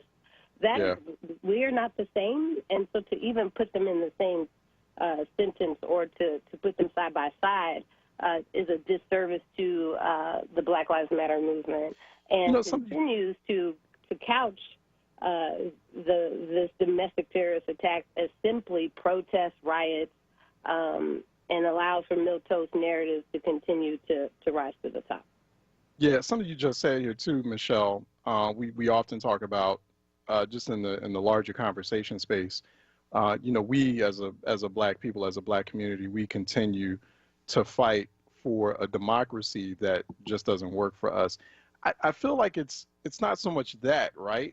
Because we know, like, governing institutions, we are fighting for a concept, for a democratic concept, for a concept that's supposed to be fair and just governance, that's supposed to work for us. We're just imagining what it's supposed to be, what that democracy is supposed to be. That's what we're fighting for. That's the goal. That's the objective. So we know that, the way that the democracy operates now, or the way the governing institutions that call themselves democratic work now, we know that they're working in a very nefarious, sinister, corrupt, anti-black way. They always have. But we're like, no. But you know what? Y'all need to do this right. Y'all need to, you say you're a democracy. Okay, well then operate like a democracy. This is the way you behave. And so, we as black people, it's been our task to school you on that, to force you to operate the way that this term, this term demands you operate. You understand where I'm headed with that, about as far as like, just sort of imagining, Yeah, we're fighting for democracy, today that doesn't reflect democracy as it was initially built and maybe even intended to be. If you look at the Constitution, of course, we see where women are not mentioned, black people are only 3/5 of a person. Democracy in the Constitution and the initial kind of governing documents of this country did not include us. The system was not built to include us. They had not imagined black people in the future in leadership, having a hand in building democracy and the like. The democracy that we see today and that we are fighting for today is a democracy that has been developed through the blood, sweat, and tears of black people across centuries. Civil rights moved everything from the black women marching on Seneca Falls in the early 1900s, all the way to the civil rights movements and BLM movements of today. It is those fights and redefining what democracy should be here in America for all American citizens, because let's not forget the work of black activists and civil rights leaders throughout the centuries. Their work has benefited others in America, women, black or brown people, Native American folks.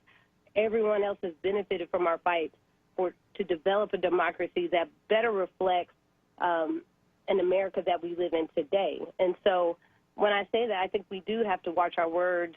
And I think that's what you're alluding to, Charles, that we need to be clear about the democracy we're fighting for. And we're not fighting for the democracy that was built by the forefathers that did not include us and so many others. We're fighting for a democracy that fits the America that we live in today. What we saw in the Capitol was not a fight for democracy. It was a fight to maintain perceived white supremacy that is slipping away in their eyes, and a supremacy they'll fight for and will burn this country down for in order to keep. No, it's a real interesting, and it feels like a nuance in that conversation, but it's a really important point. I like the way you just framed it just now, talking with Michelle Watley out there in Missouri. And Missouri, correct? That's where you are. That's where you're based. I am based in Missouri. Yes, I'm based in Kansas City, Missouri, and was in D.C. the day that, on Wednesday, the day that that happened, and hurry up. And I was able to switch a flight and catch the very last flight out of D.C. that day, and to get on a plane and see it full of Trump supporters, the very people who had probably and had had a hand in everything that happened on Wednesday is a memory that I won't soon forget. Is an illustration of the privilege and the like that they exude. That they could go to the Capitol, burn it down, and then hop on a flight and go home. Act like nothing happened. Everything's cool. Yeah, that was a difficult flight. That must have been a difficult flight. I stopped. I almost turned around. I'm not gonna lie. I was so angry. I was just filled with anger to see them filling up a flight. Knowing that had there been anyone else, that wouldn't have been the case. There are people who I know very well who marched in Black Lives Matter protests throughout the summer, and they didn't get to come home after that because they stepped off the sidewalk when police told them to get back on because they were harmed by police for not following, quote unquote, protocol for protesting. And so to see that these folks could literally go in the Capitol, defecate in halls, be in Congress members' offices, and essentially enact terror at our nation's capital and hop on a flight with me. Unchecked is beyond me. Right. And it's why again stuff will happen again on the 16th to 17th because they know they can go home afterwards. They can go home afterwards still, without any. Right. I'm real curious about Missouri too because that's where Senator Josh Hawley is from. And he's been caught out. So he's been inciting. He incited those extremists. And how did someone like him get elected? Now I was reading this New York Times article yesterday about sort of the philosophical or brand of theology that he hails from. I mean, he's this really heavily white evangelical dude who is like all in on creating this kind of Handmaid's Tale type society. I mean, he's really dangerous. I mean, this is like intellectual Trump, and that's on steroids. If you think Trump was bad, Josh Hawley, who does have his eyes on the presidency in 2024, is worse. How does someone like him get elected in Missouri, right? Because that says a lot about Missouri, because it's a tough state. That's a show me state. And what do Democrats need to do to unseat him? Yeah, that's a good question. But I think what you have to remember about Missouri is that Missouri, for a long time, had been a bellwether state. And for a long time, Missouri had been purple. Where Missouri went, the rest of the country went. Missouri is located in the heart of this nation. And in the heart of this nation, in Kansas and Missouri, and in the Heartland region, what you're seeing is we represent a microcosm and essentially a petri dish for where a lot of the nation's major issues are bred and born. You look at Missouri, for instance, when we talk about voter suppression, the king at Missouri and Kansas, the heartland of this country, you talk about voter suppression, the king of voter suppression, who Trump pulled from Kansas to help him enact and try to enact tougher voter suppression laws across this country, was Chris Kobach. He was the Secretary of State of Kansas. When we talk about criminal justice reform and police brutality, you think of Mike Brown in St. Louis, Missouri.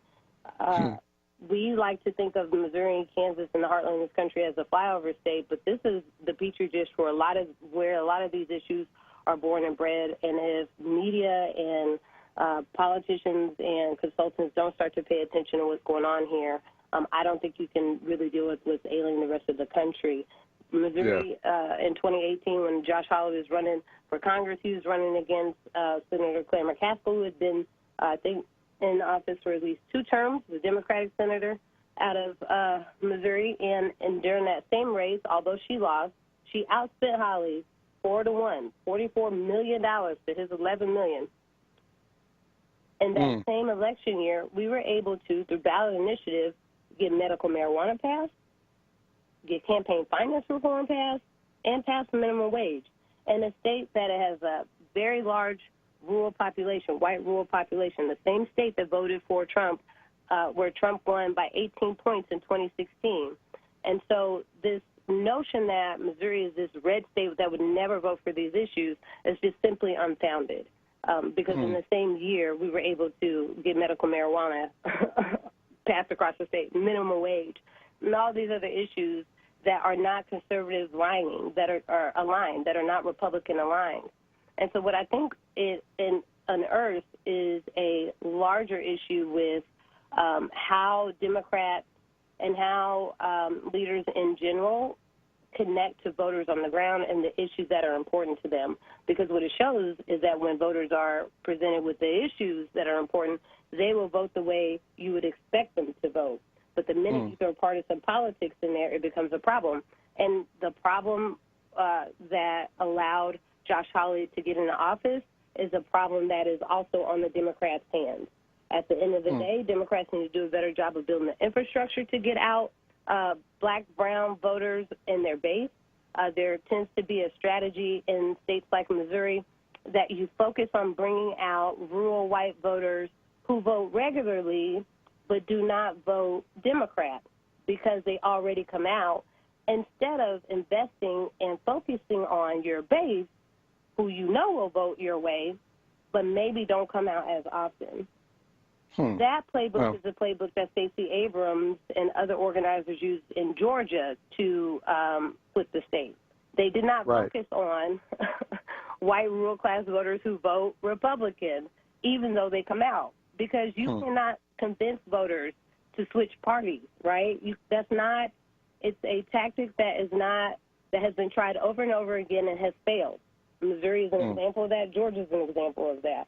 You've got to work to bring out your base, invest in your base, invest in the base year-round. There is no off-election season. There is no off time.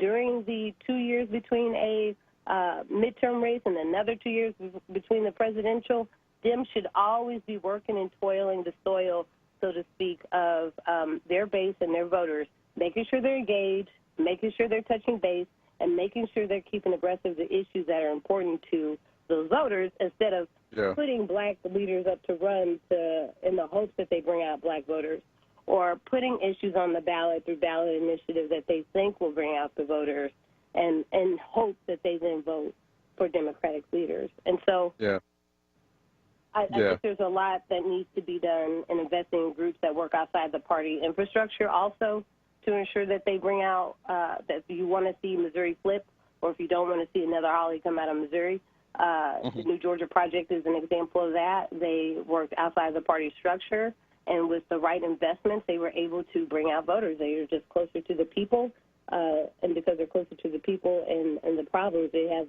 a better sense of what the solutions are.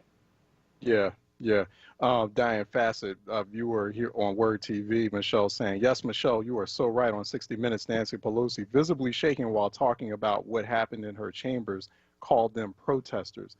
I was livid when I heard her say that. If you can't call it a terrorist attack, if you were there, we are doomed. That's Diane Fassett, WURD listener. So we got to let you go, Michelle, but stay safe while, going back and forth between D.C. to Kansas City, but and especially in consideration of the work that you do. Michelle Watley, longtime political strategist, founder, principal of the Griot Group based in Kansas City, Missouri. Go to @Michelle L. Watley on social media. She's a regular contributor here during our strategist segment, our weekly strategist segment on Reality Check. It's always good to talk with you. Thanks so much, Michelle. Be safe. Thank you, Charles, and keep doing what you're doing. We need media that will call a thing so that we can get to the right solution, and you do that. So thank you for having me on, and thank you for what you do. Thank you. I appreciate that. We're trying as hard as we can. So thanks so much. I appreciate it. All right, let's take a break. When we come back, phone lines are open at 215-634-8065. Toll free 866-361-0900. Let's take a break and we'll be right back. Need to replace your Social Security card? In most states, you can request one online with a My Social Security account. A My Social Security account gives you secure access to your personal earnings history and benefit status. You can also get a proof of income letter, estimate and apply for benefits, and more. Save time. Go online. Open a My Social Security account at ssa.gov/myaccount. Social Security. Securing today and tomorrow. Produced at U.S. taxpayer expense. onWURD 2020 in Black. Check out the latest edition of the onWURD podcast, where WURD President and CEO Sarah Lomax Reese takes a look back at the racial justice uprisings around the nation in 2020. onWURD 2020 in Black. Download today wherever you listen to podcasts or visit wordradio.com. onWURD 2020 in Black was produced with support from Resolve Philly, which provides ground for journalistic initiatives that challenges our industry to be more equitable, collaborative, and based in community voices and solutions. Now check it out. Charles Ellison right now on WURD Radio and WURDradio.com.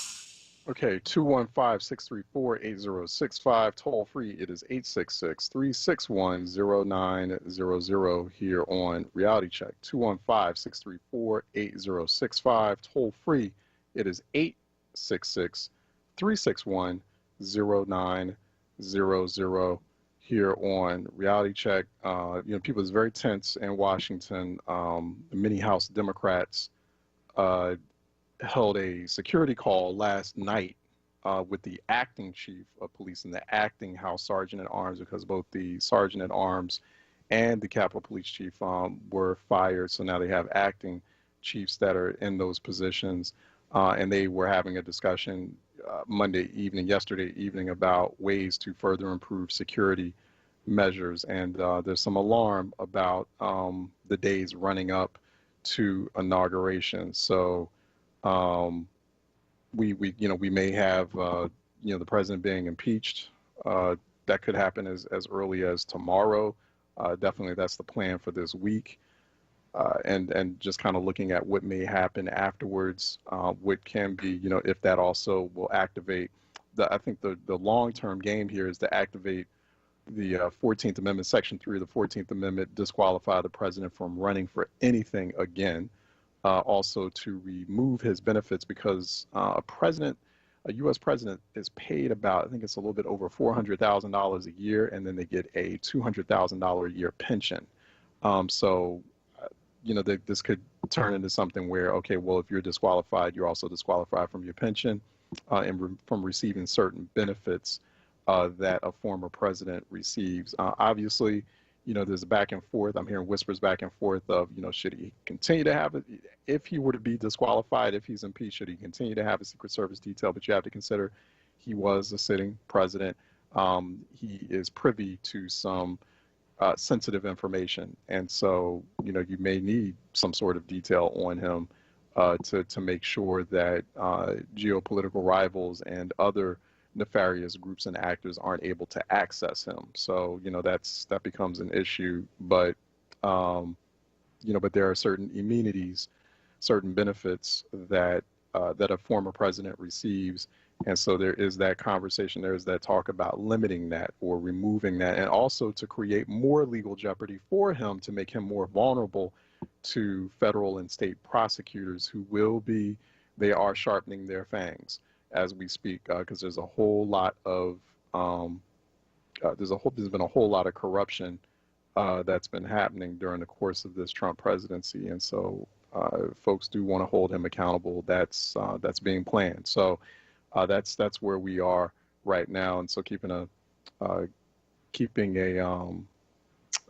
close eye on that. Also, heavy National Guard troop deployment is happening in the nation's capital. Checkpoints are being set up throughout the city, and so now everyone's acting the way they should have acted prior to what happened last Wednesday. So that's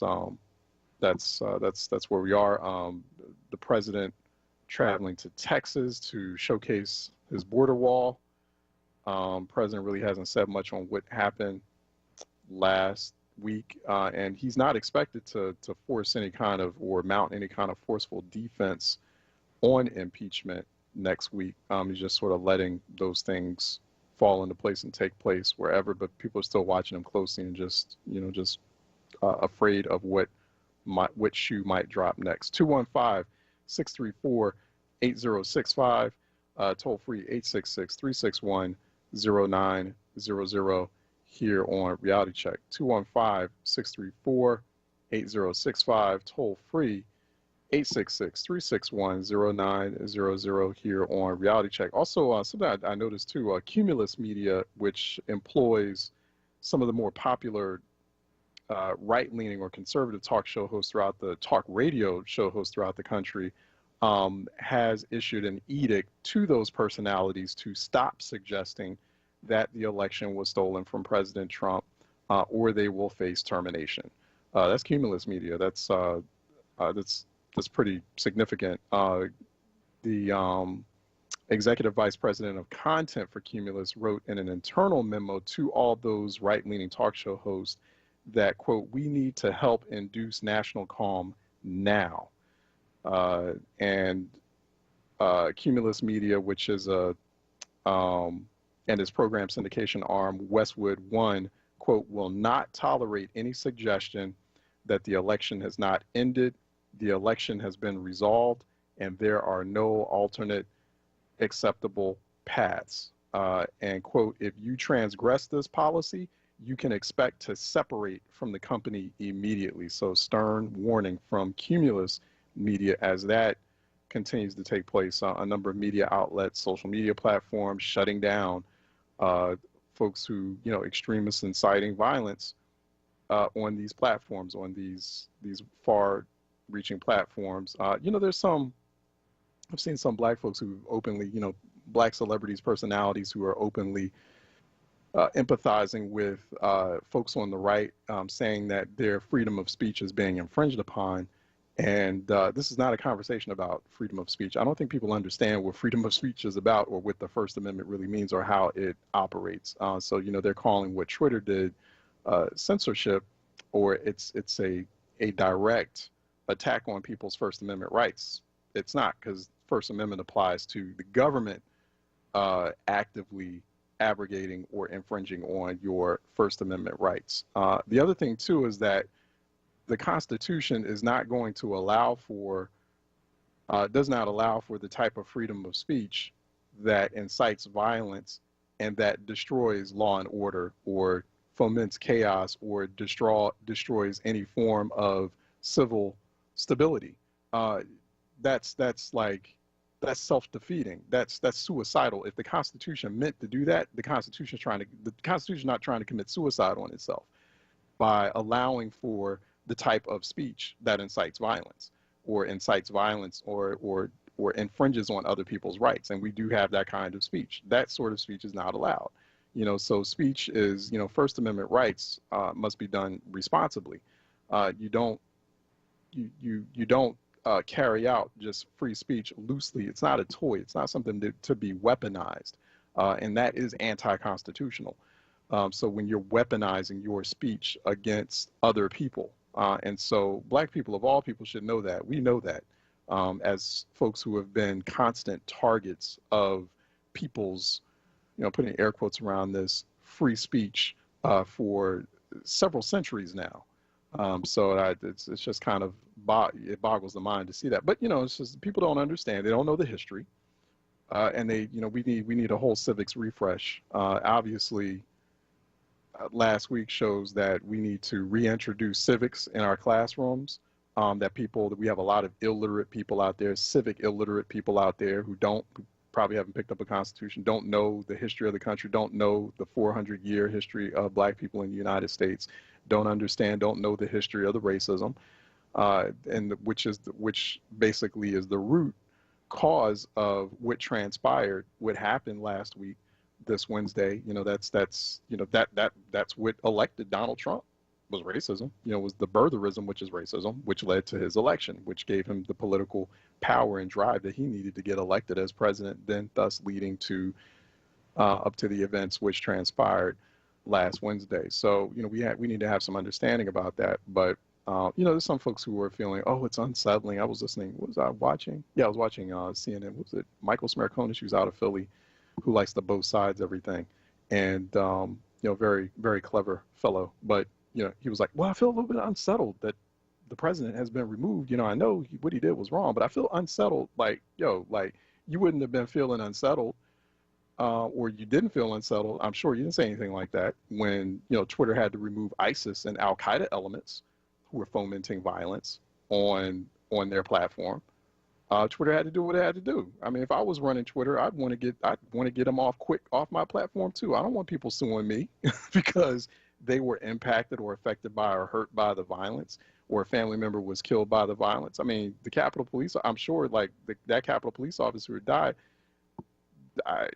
don't think that his family won't look at those social media platforms or maybe they're mauling some sort of legal action against them. I mean, those social media platforms could be held liable. because they allowed that to fester and happen for so much time. So, they had to do it. They had to kick the president off the platform, but it's probably, in terms of the liability aspect of this, probably too late. So, people could potentially sue Twitter and Facebook and others for what happened last, and the harm, the hurt that came out of last Wednesday, and how people are being affected. So they had to do what they had to do, and I'm sure that they were getting some heat from shareholders who were like, this could potentially, this hurts, that hurts the bottom line. That's when they finally get it. And they also finally get it when they see what happened last Tuesday in Georgia. Now Democrats having control of the Senate.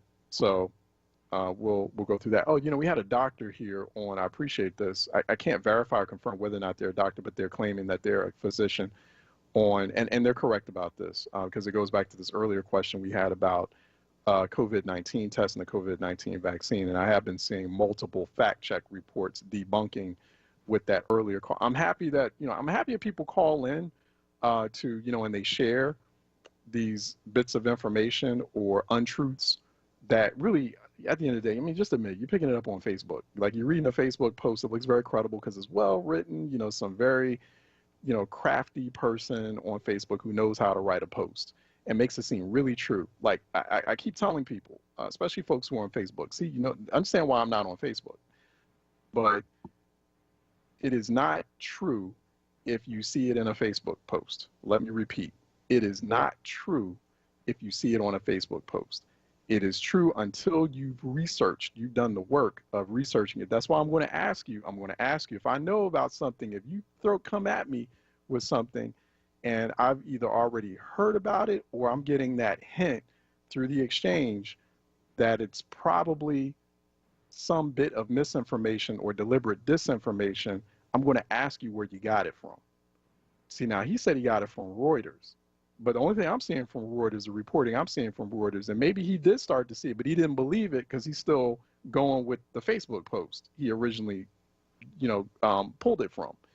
But the only report I'm seeing from Reuters is to debunk what that earlier caller was saying. But we have a physician here on Facebook Live who was saying, I am a physician, and I am listening to the gentleman discuss the COVID vaccine in the context of testing positive for COVID. He is not understanding the difference in the tests. If you get the vaccine, you should at some time test positive for the COVID antibody. That means you have immunity, which is the point of the vaccine, to give you immunity. The vaccine does not contain the virus. You will not test positive for the virus with a PCR test. And also that Nobel Prize winner, I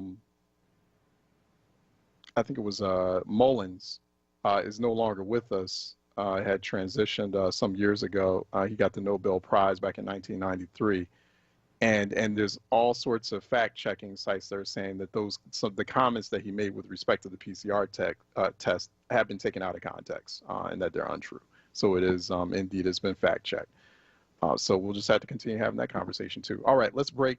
And when we come back on the other side, we're talking with Tim Ward, and we're talking about that chaos that happened at the Capitol. He is co-author of Pro-Truth.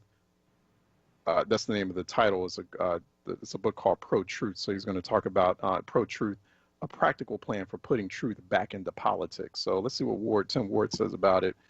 He's a communications expert based in Washington, D.C. He's coming up next here on Reality Check, 96.1 FM, 900 AM, WURDradio.com, WURD TV, WURD app. Stay tuned. We'll be right back. This Martin Luther King Jr. vignette is brought to you by Pico, Keystone Plus, Premium Nutrition Meals, and JD's Auto Body and Painting. The immortal words of Dr. King. I accept the Nobel Prize for Peace at a moment when 22 million Negroes of the United States are engaged in a creative battle to end the long night of racial injustice. I accept this award on behalf of a civil rights movement which is moving with determination. I'm mindful that only yesterday in Birmingham, Alabama, our children crying out for brotherhood were answered with fire hoses, snarling dogs, and even death. I am mindful that only yesterday in Philadelphia, Mississippi, young people seeking to secure the right to vote were brutalized and murdered. I am mindful that debilitating and grinding poverty afflicts my people and chains them to the lowest rung of the economic ladder. Therefore, I must ask why this prize is awarded to a movement which is beleaguered and committed to unrelenting struggle, to a movement which has not yet won the very peace and brotherhood which is the essence of the Nobel Prize. This Martin Luther King Jr. vignette was brought to you by Pico, powering communities, Keystone Plus, premium nutrition meals, and JD's Auto Body and Painting for all your auto body and detailing needs. This is not a fad for us. We will not resume our regular programming when things die down. We're not black to help our bottom line or because it's politically correct. We're not joining a fight. This has been our fight, our message, our people. Black lives have always mattered here. We are undeniably, indefatigably, unapologetically, permanently Black Talk Media. WURD. This is WURD Radio. 96.1 FM and 900 AM WURD Philadelphia. Black Talk Media. Check with Charles Ellison right now on WURD Radio and WURDradio.com. Okay, welcome back to Reality Check here on WURD. We are 96.1 FM, 900 AM in Philly proper, in the greater Philly, Delaware Valley area, but beyond, we have a very robust live stream anyone can listen into throughout the nation, throughout the world at WURDradio.com. Also on WURD TV, many of you watching us there at Facebook.com/4WURD. YouTube.com/onWURD, at Ellison Report, #Reality Check. Also for more of the social media discourse on Twitter. On Twitter, that's where we are, at Ellison Report. Joining us now is Tim Ward, DC-based communications expert, also co-author of a book entitled Pro-Truth, A Practical Plan for Putting Truth Back into Politics. You can get more on Tim and what he's up to, what pro-truth means. protruthpledge.org. That's the website to go to learn more there. I'm told he also has a son who lives in Philly now, but he's based in Washington, D.C. He's joining us here by Skype on WURD TV here on Reality Check. Tim, how are you doing? Thanks for joining us. I'm doing well, thanks, Charles, in these incredibly difficult times. It is. That's truly an understatement too, considering all that's going on. And I know you and I both seeing, we're seeing an increasing presence of law enforcement and also National Guard that's happening, convening, getting deployed in Washington, D.C. So we're hoping for the best come Inauguration Day on January 20th. Talk about pro-truth. What spurred that, and what the pro-truth pledge is? Well, yes. So pro-truth is the opposite of post-truth. And for both myself and my authors in 2016, in the run-up to the election, we were both appalled at the way in which Trump, as a presidential campaign, lied repeatedly, and that didn't seem to matter to many of his followers. Now, in the past, if candidates lied, the media would shame them, other politicians would disown them, people would tend to back down. So there was some public control over how much lying could really go on in politics. But that really broke down with Trump. And then you had this word post-truth, which was actually the Oxford English Dictionary's word of the year for 2016, because the media was picking this up. What did it mean? That a politician could simply tell his followers what they wanted to hear. Right. It didn't matter that it wasn't factual. For very different reasons, both Gleb and I just really found this incredibly difficult to take. And as somebody who spent his life as a communications professional, working with people, helping them speak the truth whenever they get interviewed by the media, truth was always very important to me. In fact, I studied philosophy as a young man. And really, for me, philosophy was always a pursuit of truth. Yeah. So I wanted to write a book about this to try and give people some perspectives, to try and explain how I felt truth mattered. Early along the way, I ran into Gleb Tsipursky and discovered that he, as a cognitive neuroscientist, had actually been studying the ways in which we can easily be deceived for many years. And he had actually started something called the Pro-Truth Pledge, which was a way to help people in their own behavior be less inclined to spread misinformation and to set up some typical principles they could follow that would help them not, quickly click and send something on that might well be false. So we combined our forces and wrote together this book, Pro-Truth, which, as you probably noticed, is both red and blue. The message there is truth is not partisan. It's not even bipartisan, it's transpartisan. Truth matters in democracy. Yeah. Yeah, it really does. How are people being deceived? That's very fascinating that you teamed up with a neuroscientist. So that adds a whole new sort of dimension to that conversation about truth, because on some levels, there's obviously objective aspects to it. There are things that are just pure truth about the ways that misinformation, disinformation is being spread. But there are a lot of levels of this conversation which feel objective as well. But then you throw in this neuroscience, which is the science of the brain aspect to it. You're making real scientific here. How is that? I sort of explain, because people, I think, are real curious about that. How are people's brains, how are they being deceived by the kind of anti-truth we're seeing nowadays? Right. Well, the thing to keep in mind is that post-truth politicians don't just lie. They lie in ways that are specifically designed to be believed by their followers. And they're often effective at it because of the ways that our brains have been crafted by our evolution as humans. We evolved in the African savannah to be very good at recognizing some threats, very good to be remembering certain sorts of information. But lies can be well tooled to fool us. Think of a fishing lure, right? A political lie is like a fishing lure. It's designed to look like the kind of food that a fish would want, whether it's a worm or a minnow or whatever. Like bait, right. Like bait, right? It's designed as bait. And a fish's brain is only adapted to seeing something that looks like a minnow and snapping at it quickly. Well, that's what a good political lie does. It looks like truth. It's something that people will want to snap at. Even worse, it looks like something that the media will want to snap at. And one of the other funny things about our brain is the more often a lie is repeated, the more easily it can seem true. And one of the most tragic things over the past 4 years is how the media has repeated Trump's lies again and again and again, making it seem more likely that they are true. Well, let's just take election fraud. If you asked somebody a few years ago, do you think it would be possible to have massive election fraud in the country? They'd probably say, absolutely not. Our system's really tight. Right. But when you hear all this talk, election fraud, even though every single case has been defeated in the court, the idea of election fraud is now so prevalent and out there that a lot of people that might have said absolutely not might now say, well, probably not, but I don't really know. Right. So lies chip away at our sense of reality. And I've had those conversations too with, like, for example, Republican strategists. And I'm like, well, listen, this conversation about voter fraud, election fraud, I see a lot of studies showing voter suppression. I see a lot of studies, actually, peer-reviewed studies showing that election fraud, voter fraud doesn't exist.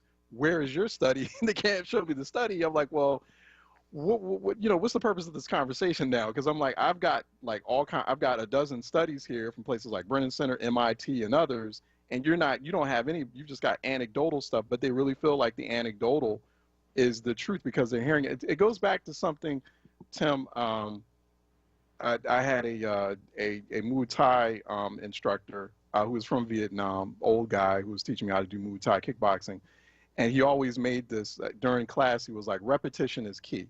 Like the more you repeat something, it doesn't matter, And so that I thought about that, and I'm like, it's the same applies to politics. Like the more you keep hearing something, the more repetitive it is, you just think it's true.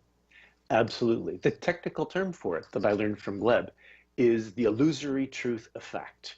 We have a whole chapter on it in Pro-Truth because it's one of the most powerful ways the political lies can come to seem true.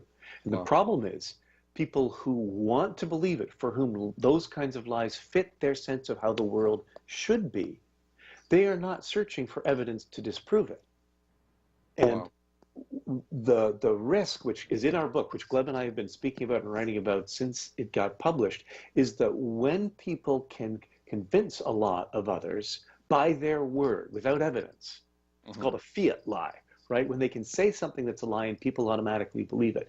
You pave the way for authoritarianism there. Yeah. You undermine democracy, in which people must work together, find compromises based on truth, based on reality. You know, you've got a pandemic. You've got to take a look at the numbers. Base your actions on the facts, not on what the leader says, whether or not it's true, right? Right. So it inevitably, our book argues, it inevitably leads to authoritarianism. What we've seen in the last week has really been those chickens coming home to roost. Yeah. Right. We have a president who's gone from lying to calling now for people to go to the Capitol and fight. Right. Yeah. It's not a surprise when you see what happened, not just in America, but you look at Vladimir Putin's Russia, you look at Erdogan's Turkey, you look at what's happening in Hungary and a lot of countries today. We've seen the slide out of democracy towards authoritarianism. And it starts when people devalue the truth. Yeah. That's no our message. So you all could kind of see with certain triggers or with certain, I don't know, actions or events, anything were you saying kind of leading up to what happened last Wednesday, where you could predict that, you know what, this level of anti-truth is going to lead to something very violent that's going to transpire. You could see it, you and also Dr. Sapersky could see something was about to happen as far as that's concerned. So it's gotten to the point where you can predict based on the patterns of mistruth that something's going to spark off or become violent. You can certainly see when this is happening, you're putting yourself on a slippery slope, right? And in this case, the slippery slope has the danger of turning into a cliff. Yeah. Right. Once you overthrow houses of government, you're no longer on a slope. You've fallen off a cliff. And we have another bias called the normalcy bias, which is our desire to have things return to normal makes it think it's more likely for things to return to normal. But when you have a situation like this, it's very easy to say, oh, we just want things to go back the way they were. Thank God what happened last week is over. Yeah. But we're getting reports that there may be more insurrection to come. We want it to go away. And so we believe like it's going to go away. Yeah. It's hard to figure out what is truth in something like this. Yeah, it is. It is. Hey, you know, I guess the reflex of media or mainstream media outlets is to just simply fact check these untruths or anti-truths. But you know, you're saying that it's that's not sufficient. We're going to have to do a lot more here. So what's that formula that you've all devised to bolster the truth, the bold truth? Right. So it's there in the pro-truth pledge. Anybody who wants to can go and see the behaviors that we have agreed on, are behaviors that someone who wants to join and take the pledge, they can commit to. Chief among them is not spreading misinformation. There's more, but that's chief among it, which means do your own fact checking. Don't believe something simply because somebody you trust sent it to you. Mm-hmm. Now you can, if certain platforms, do fact check, that's great, know what your platform is, but also take the extra step of checking things out for yourself before you pass it on. I have to say, just the other day, somebody put up one of the videos connected to this insurrection. I looked at it, the video was genuine, it was from a good source, I sent it on, but it was actually a video of Trump and his family before he first spoke on Wednesday morning. It had been presented as if it was while the insurrection in Congress was taking place. So although there was nothing false in it, it left a misleading impression. One of my friends, because they know I've taken the pro-truth pledge, told me, hey, Tim, I know you care about truth. Do you realize this? And I'm like, oh, my God, thank you so much. I took it down immediately. I took it down because that's part of my promise. Right. So the other thing is being ready to correct yourself and thank those. Even if people correct you who are opposed to you on the political spectrum, thank them. Make truth of value. Express your appreciation and also correct others if you see they're falling into patterns of spreading disinformation. Yeah. So that's what the pro-truth movement is all about. That's the way we as citizens can begin to exert force. The good news is over 1,000 elected political figures have also signed the pledge. So we believe we're at the start of a movement. The number of political leaders signing that pledge, I mean, is it fairly bipartisan, or is it like kind of leaning more towards one party versus the other? It is definitely bipartisan. In fact, one of the initial promoters of the pledge is the founder of the Houston Tea Party. Okay. We have, although we've got lots of state legislators who signed it, We have currently 7 members of Congress who signed it. It's bipartisan, but one of them is a Republican from South Carolina. The other 6 are Democrats. Got it. We want it to be more bipartisan. Obviously, right now, the Republicans, thanks to their president, are the ones having the most trouble with post-truth. But yeah.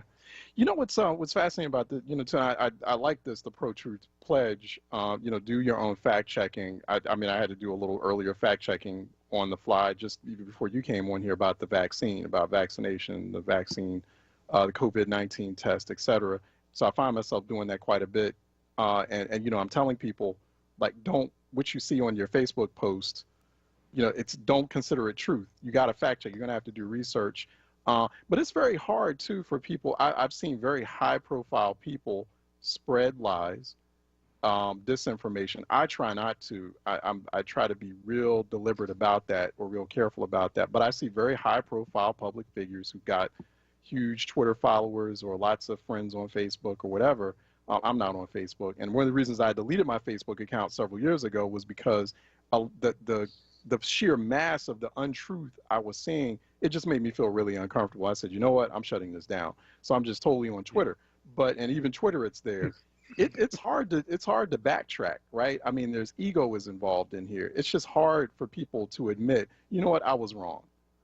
And so how do we cut through that, right? You are so right. You know, I would say for everybody individually, you could ask yourself, did God make me never to be wrong? Right. We all make mistakes, right? Yeah. We all get stuff wrong. And it's actually a mark of maturity and strength to be able to say, oh, I was wrong. And then to say, thank you for updating my thinking. Yeah.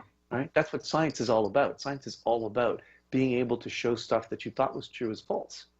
And you build from there. Now, I will say, social media has a horrible backdoor for lies.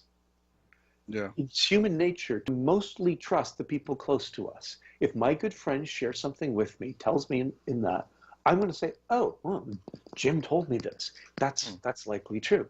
In social media, all the Jims out there in our friends and family networks, we don't actually know the sources they're getting their information from.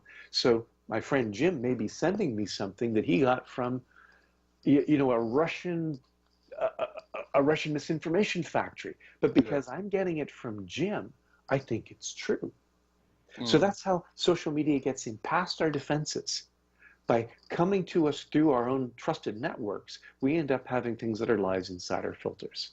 How do we, so how do we control that? Like, how do we get social media companies to, it feels like they need to sign this pro-truth pledge. Absolutely. I think we're starting to see it after way too long. Twitter, Facebook, the others, they're shutting down Trump. A lot more needs to be done. People are starting to shut down all these QAnon sites which are absolutely dedicated, not just to spreading misinformation, but to make people believe in mythological fantasies that are harmful and destructive, right? So social media companies have a lot to bear. Individually, though, right now, each of us can do what I call clean your bubble. Yeah. Right? We're all in these bubbles, these filters that social media builds for us, but we can clean them. We can sign the Pro-Truth Pledge ourselves, we can share it with our friends, and we can block sites or people who send us misinformation. Mm-hmm.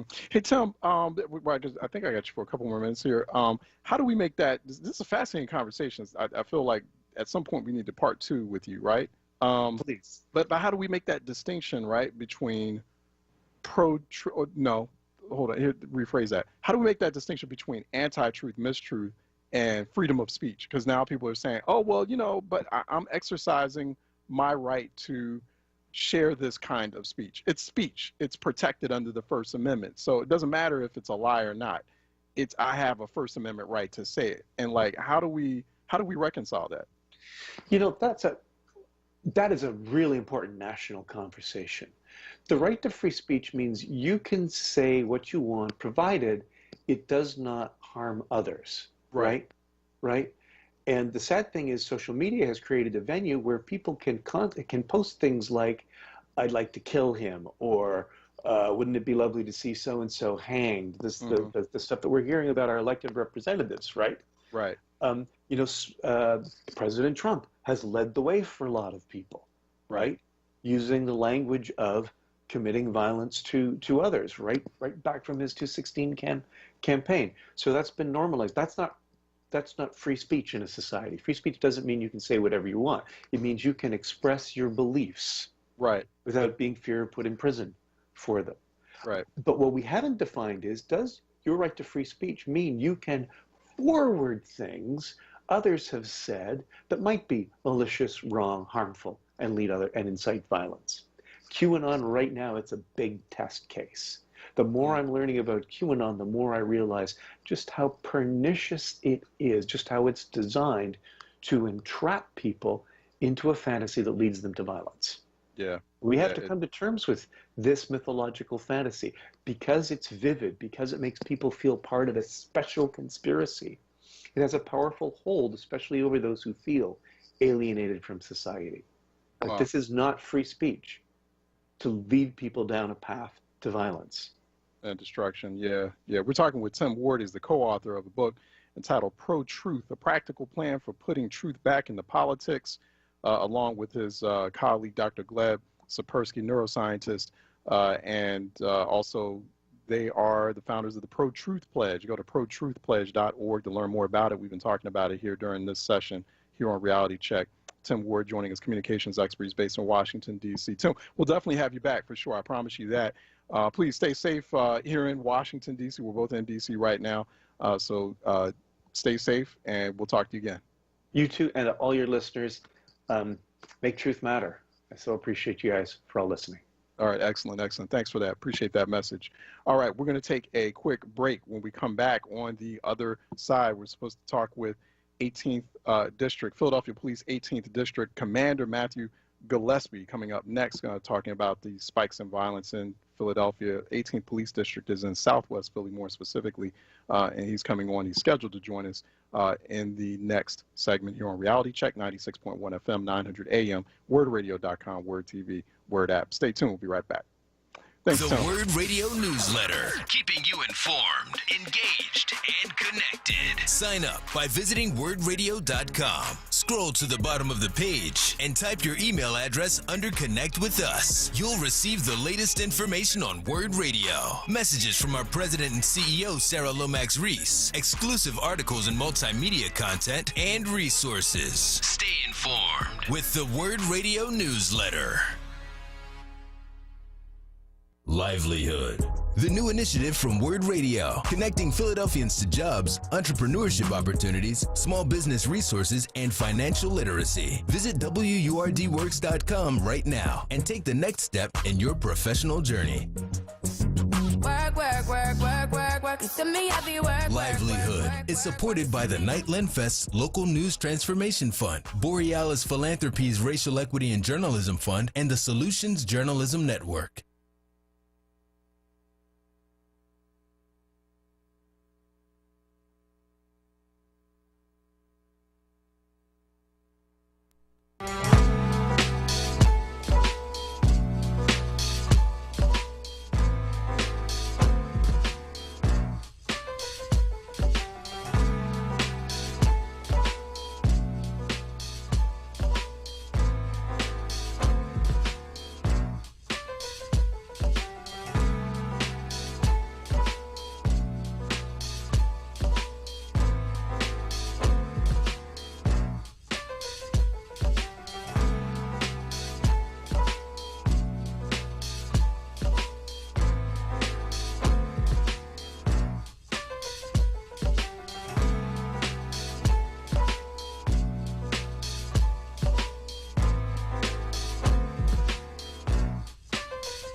Reality Check with Charles Ellison. Right now on WURD Radio and WURDradio.com.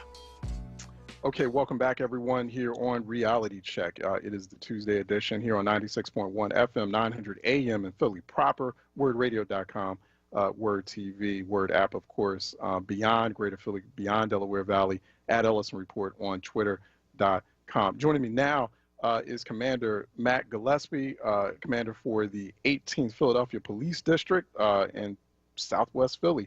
He's joining us now here on Reality Check. Phone lines are open in case you have a question for Commander Gillespie. The topic is violence, 215, and police response to it, 215-634-8065, 866-361-0900 here on Reality Check. Commander, really appreciate you joining us. You and I had a nice little exchange on Twitter, so I'm glad we were able to translate that into this discussion right now. How bad, I mean, from your vantage point, how bad is the violence in your district? You know, unfortunately, I do have to say it's definitely increasing. One of the things that's most concerning to me is the young people involved. You know, this is my 18th year.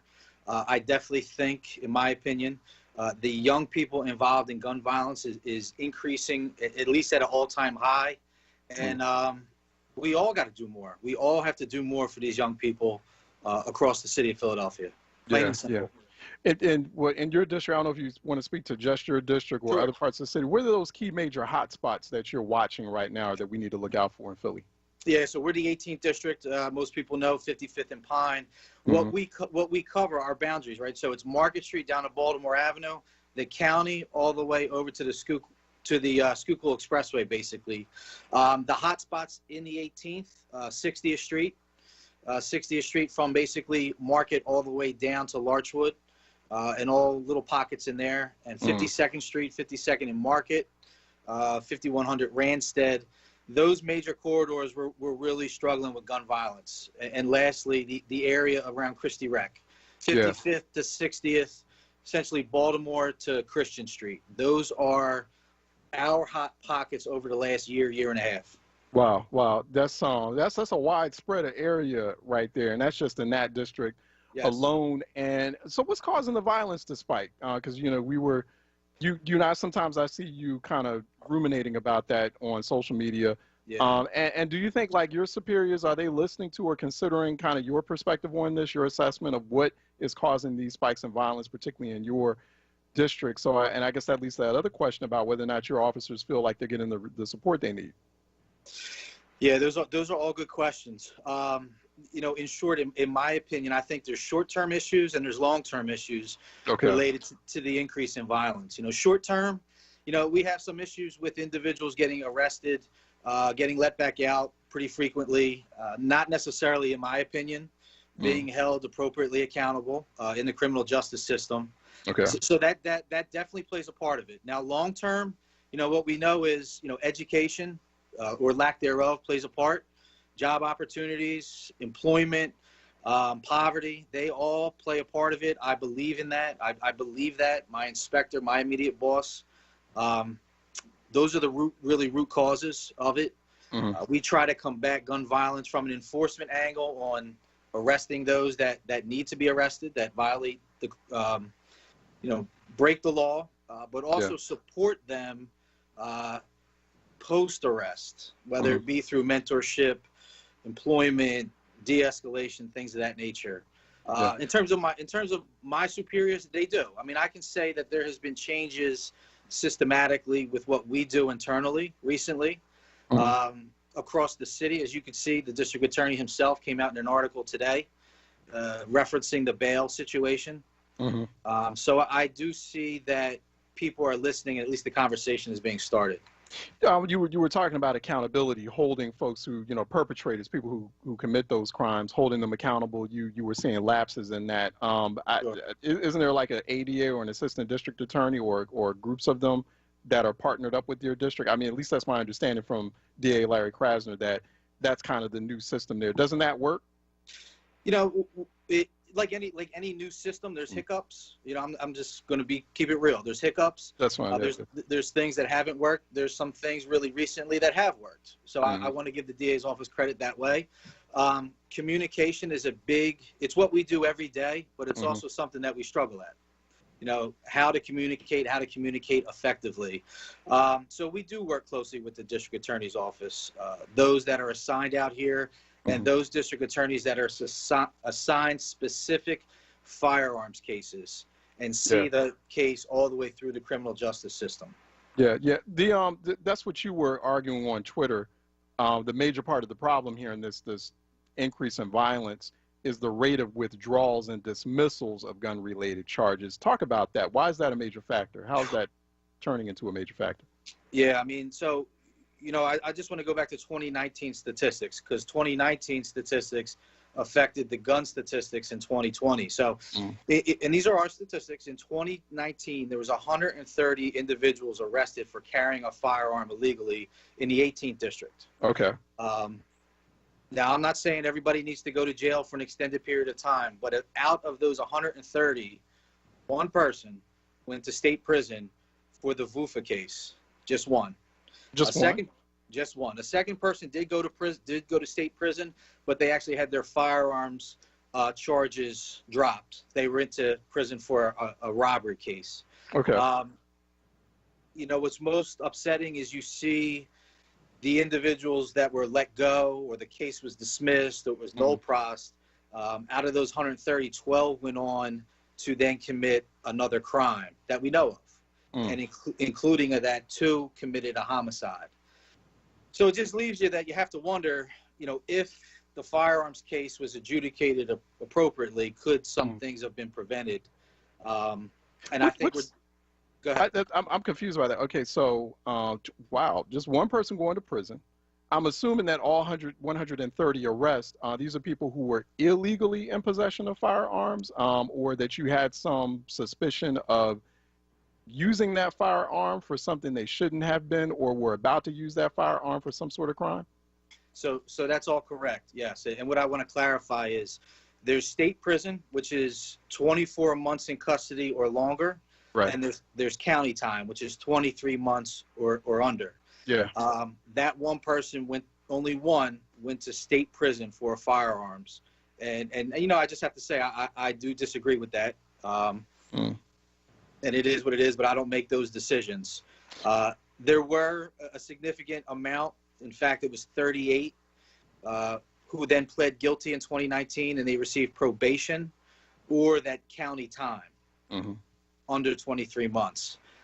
Again, you know, when it comes to firearms and gun violence, I'm not sure that necessarily is appropriate. But, you know, that's something that we do work with the district attorneys very, very closely. 2021, a lot more. What's their rationale or reasoning for that, for that high rate of withdrawals and dismissals? Well, so what they're telling you, what the ADAs and what the DA is telling you. I can't speak to exactly why the district attorney's office is doing that, but what I can say is that everybody is in agreement that prison reform is definitely needed. Police reform is definitely needed, but we have to isolate reforms. We can't necessarily make it a blanket statement. We have to look at every single criminal offense, statistic. You know, we can't just essentially open the doors and be lenient on everything. I do want to quote Commissioner Outlaw. She said a few weeks back publicly, leniency is not reform. Okay. And for those small individuals, and here's the statistics. There's 175,000 residents or people that work in the 18th district. Okay. Out of the 130 firearms cases, I'm really only talking about 25 or 30 of those are the worst of the worst. Got it. So there's a small minority of folks. So let's talk about that too, about those residents and how they're impacted. Sure. I tend to agree with you on that statement as far as like leniency shouldn't be. And I've always talked about needing that balance. It's going to have to be a both and here. Like you need the police accountability, police reform. We need to highlight that. We need to see, okay, what do we do about that? But you also need to maintain optimal public safety in neighborhoods that deserve that earn that. I mean, I'm saying this as someone, I didn't grow up in Southwest Philly, but I grew up in North Philly. And I just know the value of that. You know, everybody deserves a safe, clean block. You know, as my grandmother used to say. But what about the homicide closure rate? Okay, so we talked about the DA, But that homicide closure rate from Philadelphia police is still not great. It's below 50%. And so what about that? What is your district at least doing about that?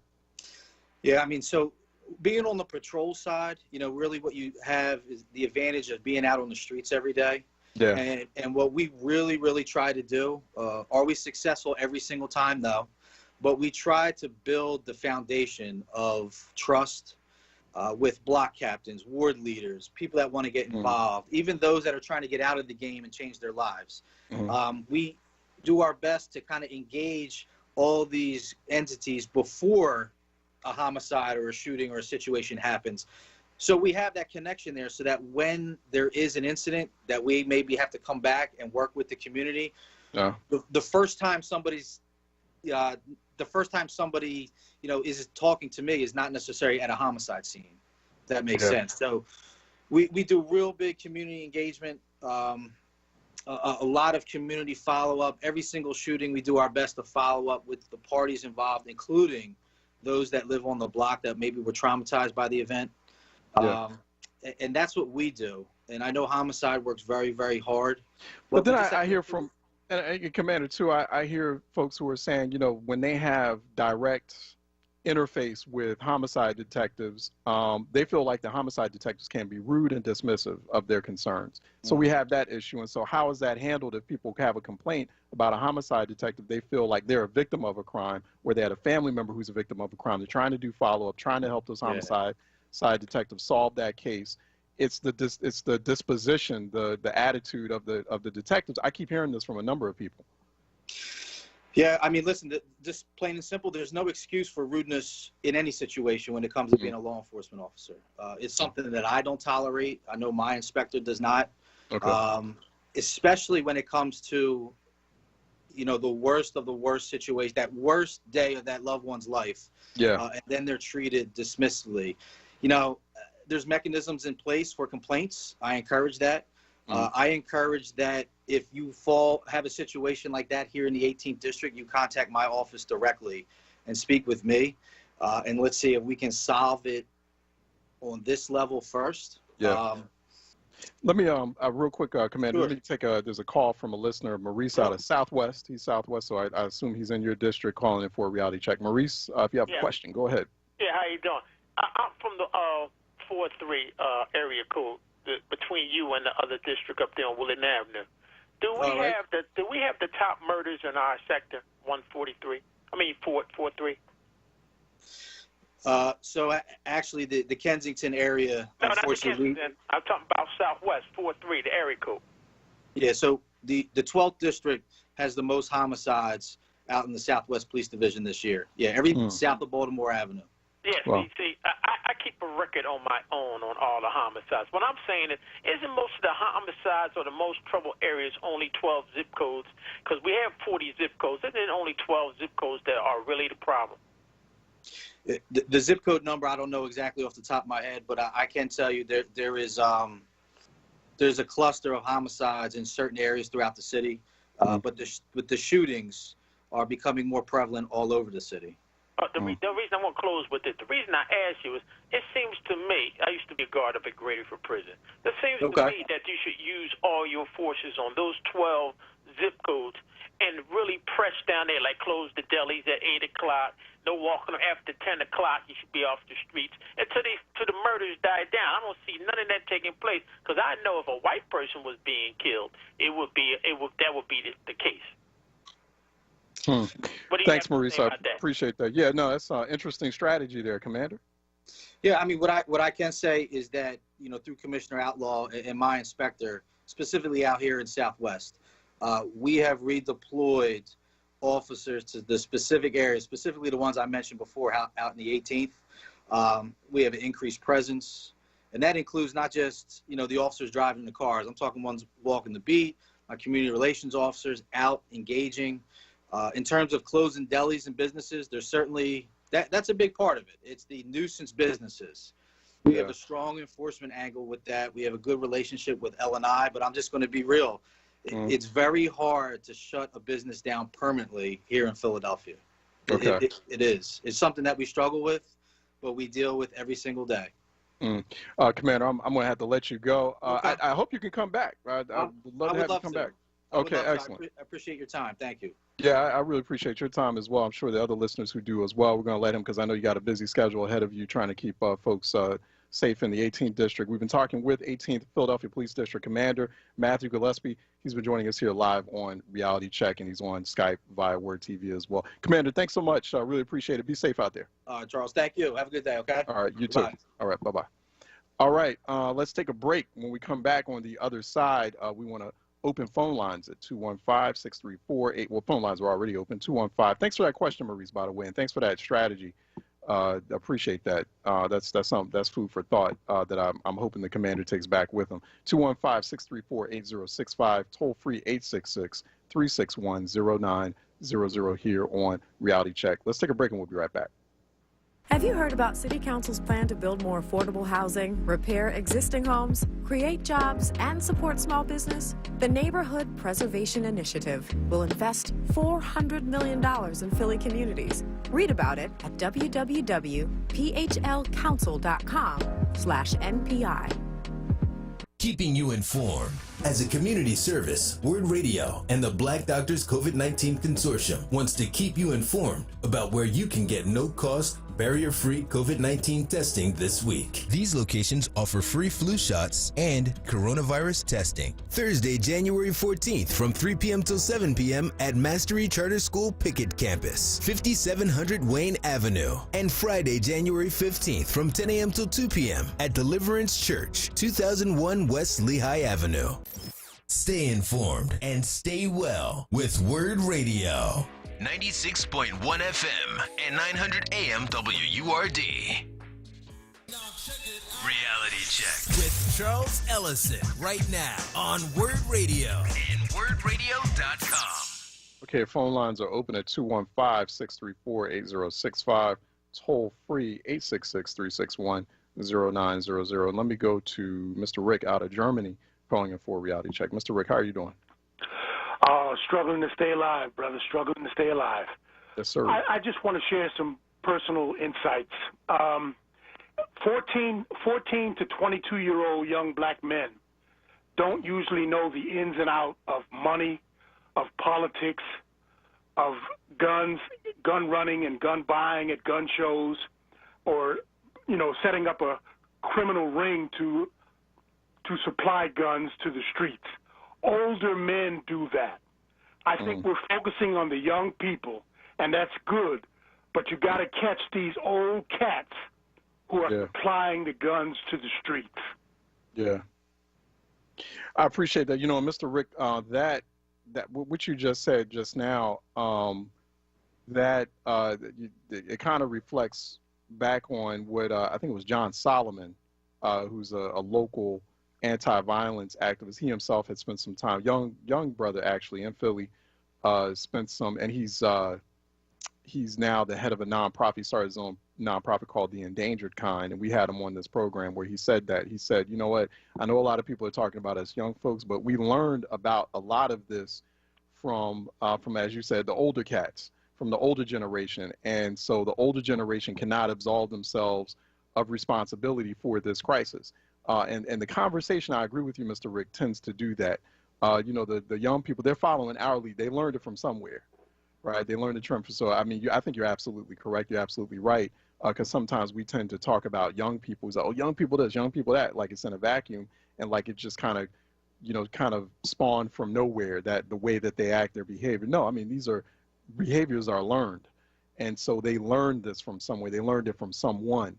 From people much older than them, whether it was parents or adults in their household where they grew up, or it's people out there in those neighborhoods on those streets. And you're absolutely right. We have to do something about that. Thanks for that. I appreciate that. Can I say one thing in closing? Sure. I would suggest to your audience, any young man or elder male who works the streets in the positive, to read up on Lee Boyd Malveaux, the D.C. sniper youth who was manipulated by an older male to hate and to kill. That's right. And he was very young, you understand? And the things that this older male did to that boy are unspeakable on the radio. No, you're absolutely right. He's in prison now. Yeah, I remember prison that. now, Yeah. the boy. They put John Allen Muhammad to death. I don't say this to cast a shadow over the Nation of Islam or any Muslim, but I mean, there are bad actors in our community, not just Islamic, but they're bad cats, older cats, who take advantage of a young boy's sexual urge, their need for food, their need for a father figure, and the lack of guidance in their life, the feuding with their mothers. They take advantage of all of that and then put a gun in their hand and tell them, go make my money. That's the truth. That's truth. You're speaking truth on that. And so, like, we need to have that conversation. It's a discomforting conversation, but it is an essential one. There are all sorts of sinister, nefarious actors, not just external to the community, but yes, within the community. That's why this is an all hands on deck issue, and we have to look for that. Mr. Rick, thank you for that. Thank you so much for that. And we need that type of conversation and those reminders, and we got to figure out a way to not just unpack it and have the conversation, but figure out a plan. How are we going to address it? 215, thank you. I'm going to let you go. 215-634-8065, 866-361-0900 here on Reality Check. Let me go to Frank out of West Philly, who's calling for a Reality Check. Frank? Charles, how's it going? How are you doing, sir? Can I make 2 quick points? Yes. One, I grew up in West Philly, and I have written a letter to the precinct commander at 55th and Pine. I ain't coming up with the problems without a solution. And real quick, now this was not my idea. I got it from, believe it or not, Lynn Abraham and Jonathan Seidel. In the summertime, black folks love to have black parties. That's what we do. In my letter, I said, look, let the police officers who's riding the beach during the day stop at these block parties, and you can get the list right from City Hall, because you have to have a permit to have a block party, number one. Yeah. And let them meet the neighbors. Let them talk to people. Have a hot dog. Have a soda. It's the simple things that count, not the complex things, number one. Just go in, stop the police car, and talk to the neighbors throughout the district in West Philadelphia. Meet them. Talk to them. And they will then develop a trust factor, number one. Yeah. Okay? And it sounds very simple, and it is. Secondly, there's always a cause and effect on gun violence. And if I was able to talk to the commander, and I would have asked him, I know your job is to arrest. The DA's job is to prosecute. The judge's job is to determine whether the person should go to jail. Okay, there's always a cause and effect. What is the effect? Is people being killed, 499 or 500 people. What is the cause? Lack of education and lack of jobs. You've got to correct that. Okay, now there are certain people, Charles, that need to go to jail because for whatever reason, they're protecting their neighborhood, their territory. But now, the last point is Biden.